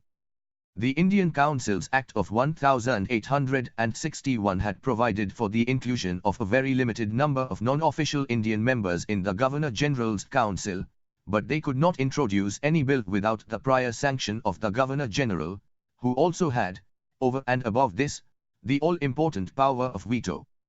The income tax under the strong nationwide protests was withdrawn in 1865, to be surreptitiously reimposed again in 1867 in the guise of a certificate tax of 5% on all trades and professions.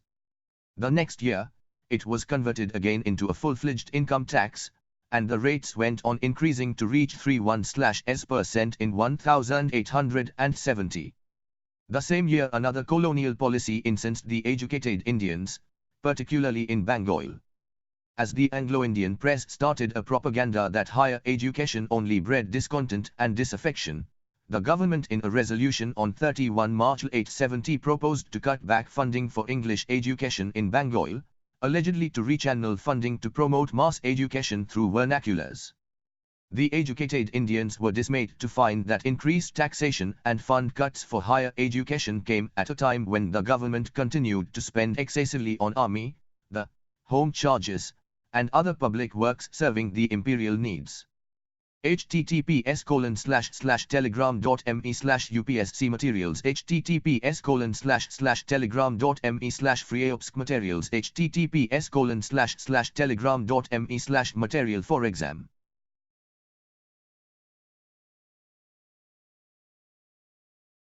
Emergence of Indian nationalism 213. The municipal reforms of the 1870s introducing limited principles of election were a concession to the educated Indians. But this was soon counterbalanced when, in 1876, the maximum age for sitting the Indian civil service examination was lowered from 21 to 19 to the disadvantage of the Indians. Their older demand for a simultaneous examination in London and India still remained unfulfilled. By far the most vicious attack on the educated Indians came from Lord Lytton, who came to India as Viceroy in 187-6. He passed in 1878, against the advice of his own law member, the Vernacular Press Act, designed basically to gag the Indian press, which had become critical of the colonial policies. The Act provided for a deposit from all printers and publishers of regional language newspapers, which was to be forfeited and their machinery confiscated if they published anything objectionable. The Act at once became the target of a vehement countrywide agitation of the educated Indians and their various associations, and they found an unexpected patron in Gladstone who raised a furore in the British Parliament. The same year, i.e., in 1878, Lytton also passed a new Arms Act, which introduced a licensing system throughout India for possessing firearms, but exempted the Europeans and Eurasians from its coverage. In an environment like this, the victory of the Liberal Party in Britain in 1880 brought great joy and expectations among the Indians. Lytton resigned and a Liberal Lord Ripon came to India as the new Viceroy, but the conservative mindset of the colonial bureaucracy did not change. Though Ripon proceeded cautiously, some of his early measures restored faith among the Indians in the liberal tradition of England. In 1882 the Vernacular Press Act was repealed and the Arms Act was modified to eliminate the undesirable racial exemptions. In a resolution in May 1882, the Liberal Viceroy proposed to introduce local self-government in India. By the end of 1884, as S. Gopal has shown, the mosaic of local self-government covered almost the whole of British India. 11. This happened despite persistent opposition of the Indian Civil Service and the India Council in London. But all hell was let loose when C.P. Ilbert, the law member in his council, introduced on 2 February 1883 what is known as the infamous Ilbert Bill. It proposed to give Indian district magistrates and session judges the power to try European offenders in the Mofussil, small towns, as they already did in the Presidency towns.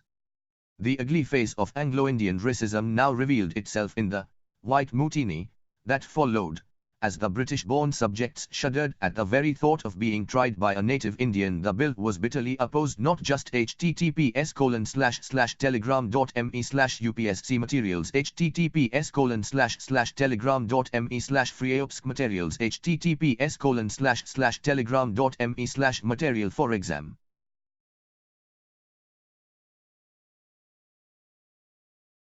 214 from PLASSEY to Partition by the non-official Anglo-Indians, but also by a large section of the British officials, including Rivers Thompson, the Lieutenant Governor of Bengal, who reportedly condemned the bill for ignoring race distinctions, in order to establish equality, by a stroke of pen.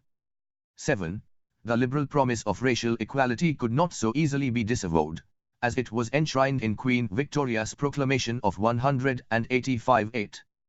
The plea for the preservation of racial privileges was therefore coded in a gendered language. The effeminate Babu, it was argued, was not fit to preside over the trial of a manly Englishman, nor could he be expected to honor the dignity of white women, as they did not respect women in their own household. Times O. The controversy made it crystal clear to educated Indians that racial equality was something which they could not expect from the present regime. This became more evident when, in January 1884, Ripon ultimately succumbed to the pressure and withdrew the bill, substituting it with a milder compromise formula, which somehow sought to preserve the principle by adding a provision of trial by a mixed jury in such cases involving European offenders. The Ilbert Bill controversy was the last straw that politically conscious educated Indians could take, as it made them painfully aware of their subordinate position in the imperial power structure. The counter-demonstrations, which they staged, and the press propaganda war that raged on this occasion constitute an important benchmark in the history of the evolution of modern political activities in India. But in the meanwhile, another major change in the organized political life of India had started taking place. The older associations controlled by a landed plutocracy were being gradually replaced by new associations dominated by middle-class professionals. In Calcutta, the British Indian Association controlled by the zamindari elements came to be looked at as an exclusive body torn by internecine strife.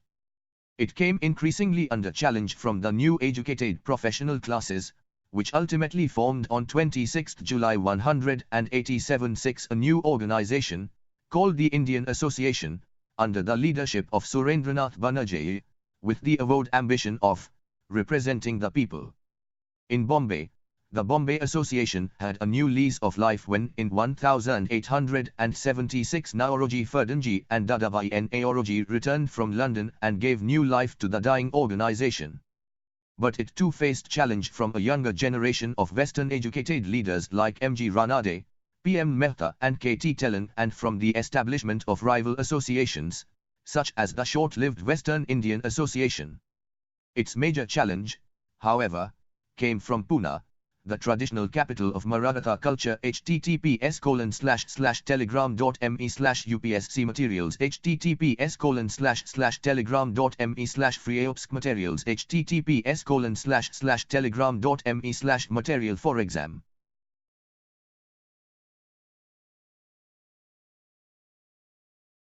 Emergence of Indian Nationalism 215 and a center of old patriotism.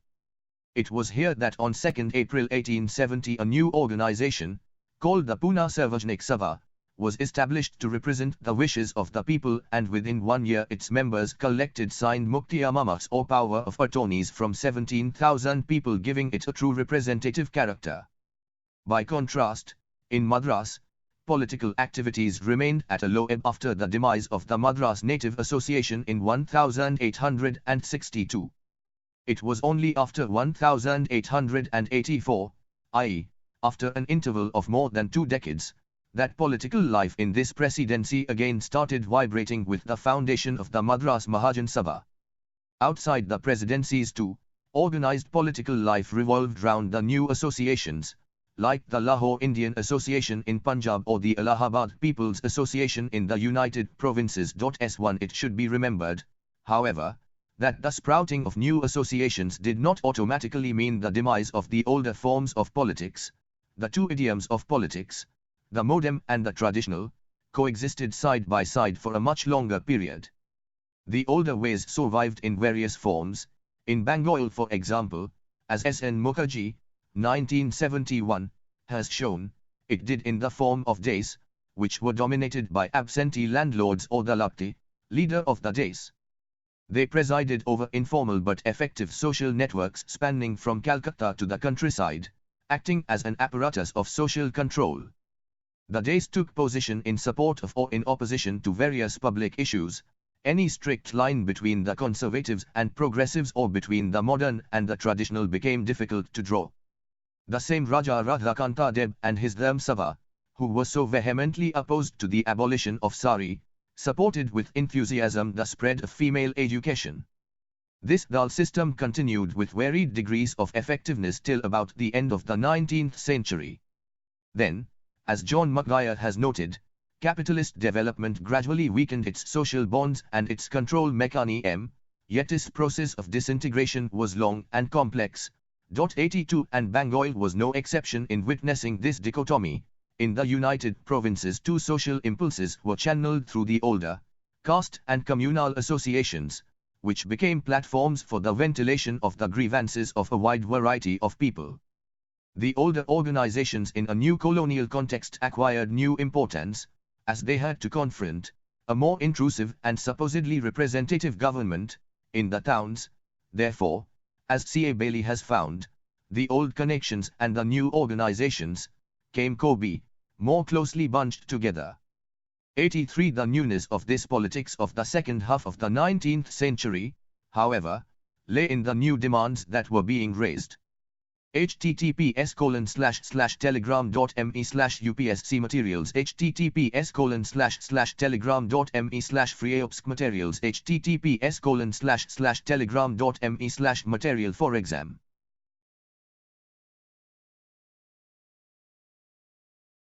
216 from PLASSEY to partition. These were sometimes of a local or regional character, but most often they were of national significance. The new associations demanded, among other things, Indian representation in the Legislative Council, separation of the executive and judicial functions of the government, Indianization of the civil service, and for that purpose simultaneous Indian civil service examination in India and England, imposition of import duties on cotton goods, reduction of expenditure on home charges and costly foreign wars, like the Afghan wars of 1878-79, rationalization of the financial relations between India and England, and the extension of the permanent settlement to other parts of British India. They also protested against the imposition of income tax, the draconian Vernacular Press Act and the Racist Arms Act. Apart from raising such public issues, which concerned all Indians across the regions, these associations also took interest in the affairs of the peasantry. Their involvement in the Indigo riots in Bengal, in the Deccan riots in Pune and in the protests against water tax in the Chenab Canal colony in Punjab has already been mentioned. Some of these organizations, like the Pune Sarvajnik Sabha, were involved in a variety of social work among the peasantry, like mobilizing famine relief or organizing arbitration courts. Through such mediation, the Indian peasants, so far locked away in their localized existence, were being gradually connected to a wider national contest with colonial rule. These associations were, of course, not overtly anti-British, as many of them sent messages of loyalty to Queen Victoria on the occasion of the Delhi Durbar. They were fighting for limited reforms, but nevertheless, they exhibited a new public awareness. They were demanding equality and representative government above all, a share in the administration of their own country, and this is where the new politics differed from the earlier phase of landlord-dominated politics. But the educated professional leadership of this new politics also suffered from a few dilemmas, which originated from the social composition of this class. As observed earlier, they came mostly from the priestly and literary castes, who previously held a monopoly control over proprietary right in land. In a way, English education and new professions provided for the extension of the sphere of dominance for essentially the same dominant classes. It was only in Bombay that we witnessed the emergence of a commercial bourgeoisie. So the professionals in most parts of the country retained a connection with land and therefore also fought for landlord interests. This was revealed in the United Indian Opposition to the Bengal https://telegram.me/upsc materials https://telegram.me/freeopsk materials https://telegram.me/material for exam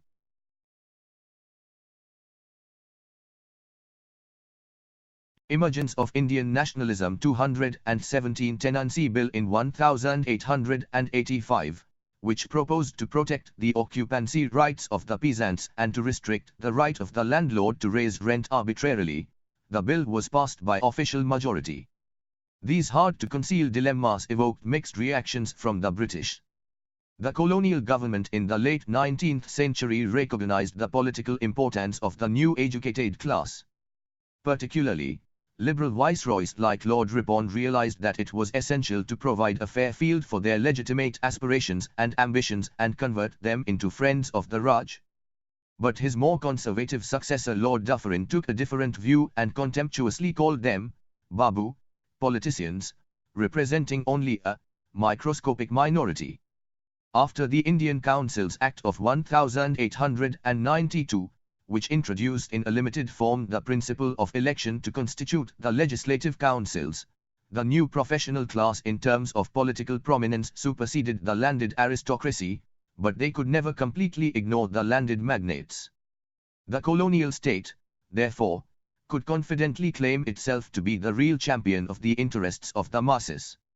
The limitations and contradictions of early nationalism were visible in other areas too, as many of these high-caste Hindu leaders could not totally overcome their social conservatism.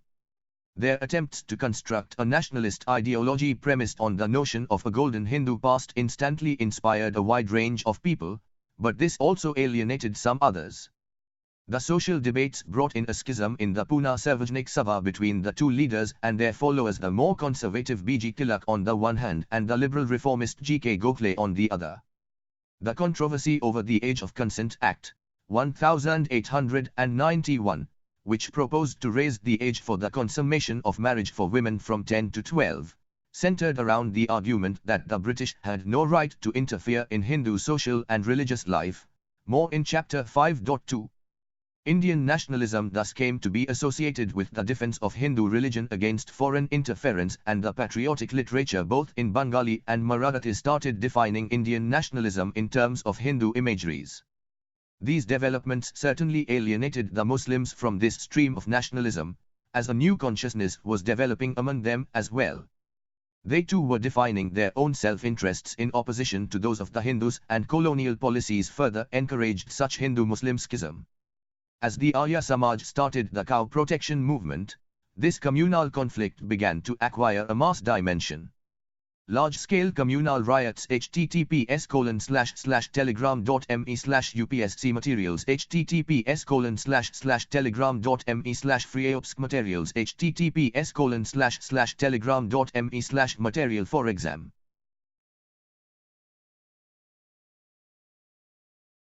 (218) From PLASSEY to Partition rocked northern India from the 1870s, constituting certainly a new phenomenon in Indian history.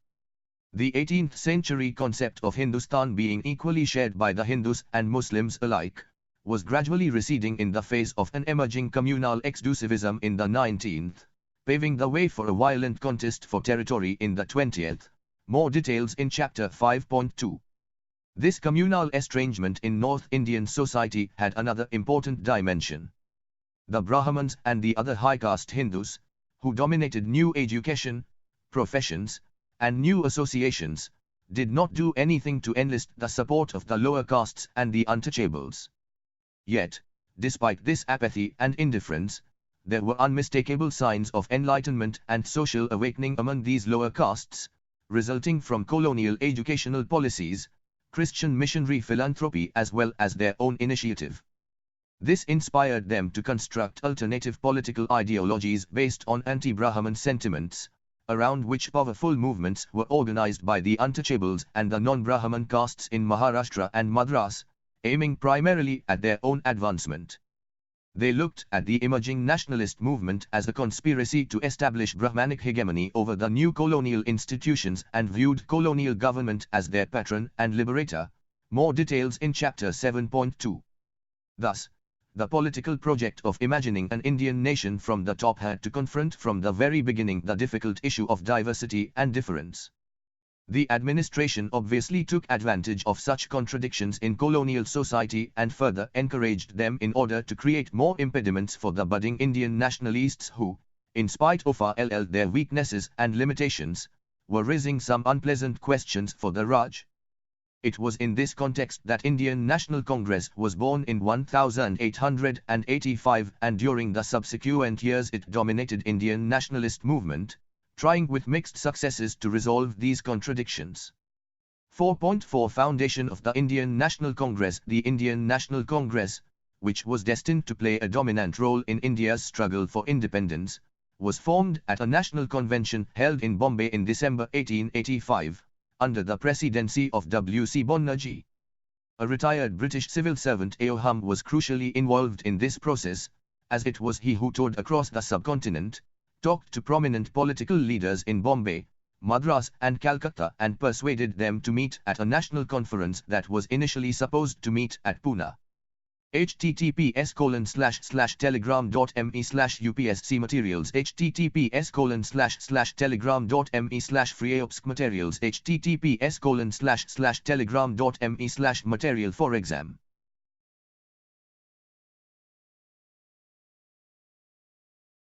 Emergence of Indian nationalism. 219 The outbreak of cholera deprived the Maratha town of this privilege, which was now passed on to the more cosmopolitan colonial city of Bombay.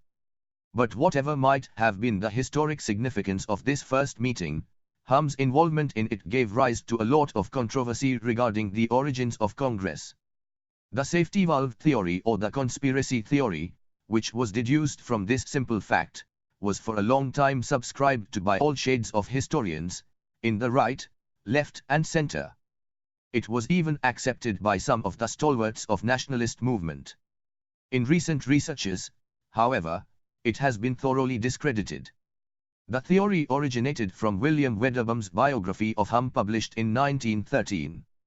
Wedderburn, another ex-civil servant, wrote that in 1878 Hum had come across 7 volumes of secret reports which showed that there had been seething discontent among the lower classes and a conspiracy to overthrow British rule by force.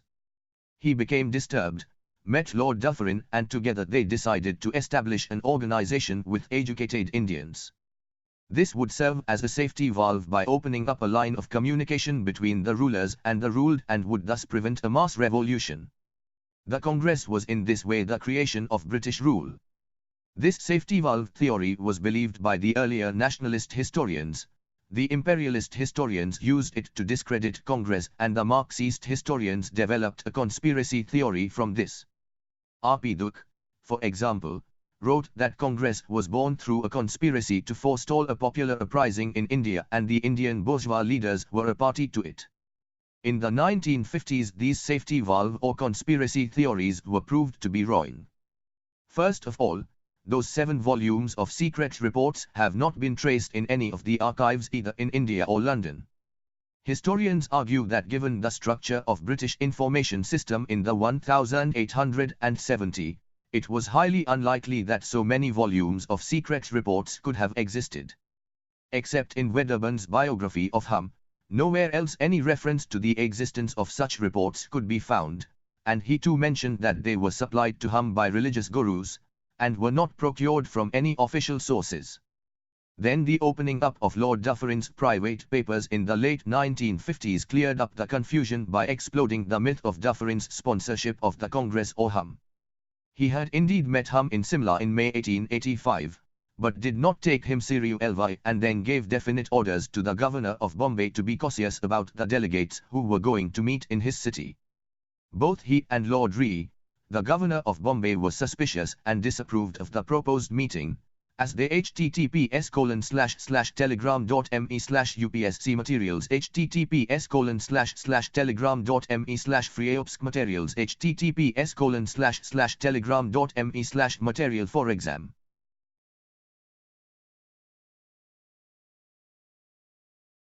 "220 from PLASSEY to Partition thought that they were going to start in India something like the Irish Home Rule League movement. Soon after the formation of the Congress, Dufferin was openly castigating Congress for its dubious motives. In 1888, he criticized it for representing a microscopic minority, and this statement, if not anything else, explodes the Affaire valve or conspiracy theory. Historians now more or less agree that the story of 7 volumes of secret report was a fiction created by a friendly biographer W. Wedderburn to portray Hum as a British patriot who wanted to save the British Empire from an impending crisis. So, as Bipan Chandra comments, it is high time that the safety valve theory was confined to the care of the Mahatmas from whom perhaps it originated. The fact that Hum played a crucial role in the foundation of the Congress, however, remains, although this role might have been grossly exaggerated in the safety valve or conspiracy theories. In reality, Hum was a political liberal, who certainly had a clear idea about growing discontent among the Indians. Therefore, he visualized an all-India organization, which would represent Indian interests and would act as something like Her Majesty's opposition. He got in touch with Viceroy Lord Ripon and offered his full support for his liberal reform program, particularly his plan of introducing local self-government, which he knew his conservative colleagues would try to derail to their own peril. After Ripon's departure, he embarked upon a project of linking up his wide contacts among the educated Indians in order to bring them into a national organization as a legitimate forum for venting their grievances. But even if Hum had not taken any initiative, In India of the 1870s and 1880s, the formation of a national organization was clearly in the air. As we have seen already, groups of educated Indians were politically active in the three presidencies, and they had established new associations which had begun to fight for civil liberties and organized countrywide agitations on various national issues. Protests against missionary interventions and against the Lakes-Lossai Act of 1850 were voiced from different parts of India simultaneously. In 1867 there was a nationwide agitation against the proposed income tax and in support of a demand for balanced budget. Then, in 1877–80 a massive campaign was organized around the demand for Lundianization of the civil services and against Lord Lytton's expensive Afghan adventures, the cost of which had to be met from Indian revenues. The Indian press and associations also organized an orchestrated campaign against the notorious Vernacular Press Act of 1878. In 1881–82 https://telegram.me/upsc materials https://telegram.me/freeopsc materials https://telegram.me/material for exam.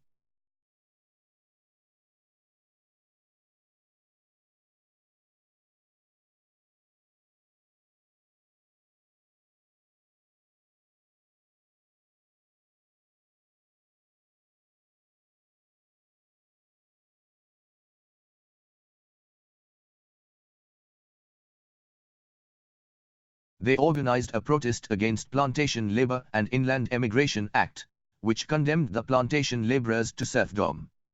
Finally, a major nationwide agitation was launched again in 1883 in favor of the Ilbert Bill, which had shaken the educated Indians' faith in the righteousness of British rule. In 1885 there was an all-India effort to raise a national fund, which would be used to promote political agitation in India and England. The same year, the Indians fought for the right to join the volunteer corps so long restricted to Europeans alone, and then organized an appeal to British voters to vote for those candidates who were friendly towards India. The main initiative for organizing such agitations came from the Presidency associations, the Indian Association being the most articulate of them all. But they were not confined to the Presidency towns alone.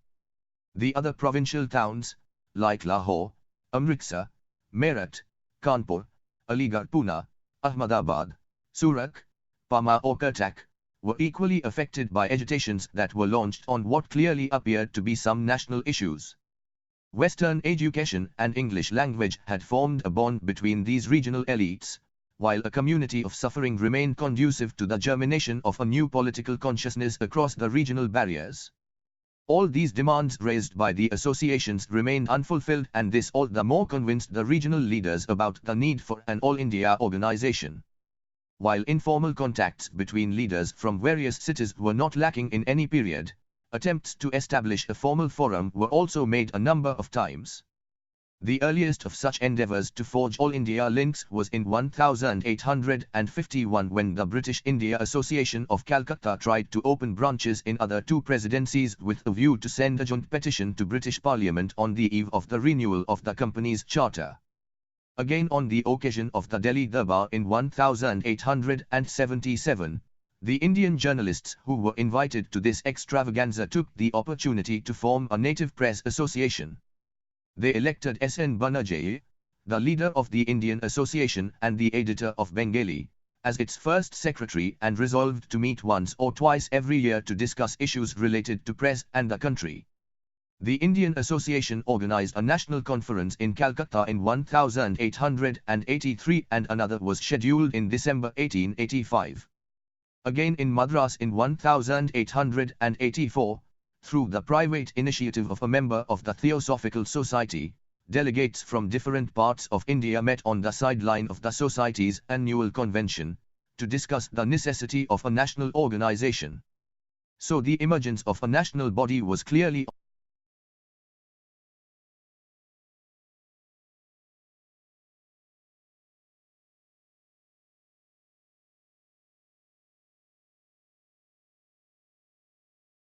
cards. although mutual jealousies that thwarted such attempts in 1851 had not been completely removed either. There was still the need for a mediator who could bring all these regional leaders together under one organizational umbrella. Hum was ideally suited for this role, as his supraregional identity made him acceptable to all the regional leaders. He was also acceptable for his known liberal political opinions. The Indian National Congress, which was thus born in December 1885, tried from the very beginning to eliminate such regional differences. The first Congress declared that one of its major objectives would be the development and consolidation of those sentiments of national unity. The decision to hold the Congress session every year in different parts of the country and to choose the president from a region other than the one where the session was being held, was meant to break the regional barriers and misunderstandings. In 1888 it was decided that no resolution would be passed if it was objected to by an overwhelming majority of Hindu or Muslim delegates. A minority clause figured prominently in a resolution adopted in 1889 demanding reform of the legislative councils. The avowed objective of all these endeavors was to create a forum through which the politically conscious people of different regions of India could unite. It was meant to be organized in the way of a parliament, and the sessions were conducted democratically. It represented, in a true sense of the term, the modern politics in India, and obviously therefore, it signaled the coming of a new trend in Indian public life. At the same time, the Congress from the very beginning suffered from some important weaknesses, the most significant of them being uneven representation and total exclusion of the non-elite groups of Indian society. The composition of the delegates at the first Congress reflected almost accurately the changing patterns of organized political life in India, the Western educated professional groups gradually taking the lead over the landed aristocrats. Geographically, within the overall ascendancy of the presidencies, Bengal was gradually slipping from its leadership position, which was being taken over by Bombay, surging ahead of all other regions. The first meeting of the Indian National Congress in 1885 was attended by 72 non-official Indian representatives, and they included people apparently from various walks of life, or belonging to most classes, as claimed by the official report of the Congress. There were lawyers, merchants and bankers, landowners, medical men, journalists, educationists, religious teachers and reformers. If we look at their regional distribution, 38 came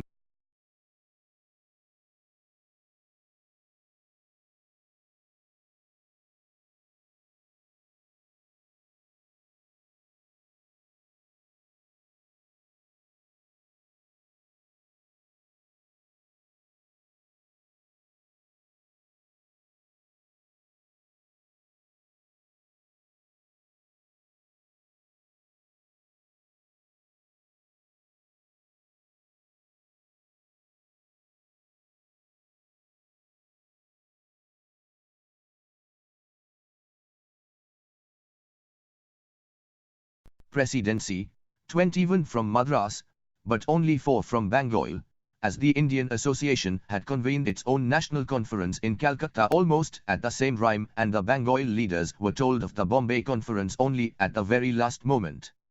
Apart from the presidencies, 7 representatives came from the 4 principal towns of northwestern provinces and Awadh, and 1 each from the 3 towns of Punjab. 86 It was, in other words, despite lofty claims, a gathering of professionals, some landlords and businessmen, representing primarily the 3 presidencies of British India. In their social composition too, the members of the early Congress belonged predominantly to the high-caste Hindu communities, and this pattern continued unchanged for more than 2 decades of its existence. This limitation of participation did not fluster the members of the Congress, as they complacently claimed to represent the whole nation, but it obviously put some constraints on their programs, which we will discuss in greater detail in the next chapter. In its political behavior, quite expectedly, the Indian National Congress in its early career was never a radical organization, as the culture of open opposition to the government had not yet taken roots. So they were cautious reformers seeking to alleviate certain unpleasant aspects of what Surendranath Banerjee described as the un-British rule in India, and their method was sending prayers, petitions and memoranda. W.C. Banerjee, the president of the First Congress, made it clear at the very outset that it was not a nest of conspirators and disloyalists. They were thoroughly loyal and consistent well-wishers of the British government. 88. This explains why the founders of the Congress had to involve Hum in their project. His association would assuage official suspicion, and this was crucial, as Gokhale, another stalwart of the early Congress, wrote in 1913, any attempt by the Indians to form an all-India organization would immediately attract the unfriendly attention of the authorities. If the founder of the Congress had not been a great Englishman, he wrote, the authorities would have at once found some way or the other to suppress the movement. Thus, to use Bipin-Chandra's analogy, if Hum and other English liberals hoped to use Congress as a safety valve, the Congress leaders hoped to use Hum as a lightning conductor. In this way the Congress movement started in India as a limited elitist politics for limited reforms. But nevertheless, it represented a new and modern trend in Indian political tradition. Despite its limitations, it sought to forge an overarching national unity and raised a very important political demand: the basis of the government should be widened and the people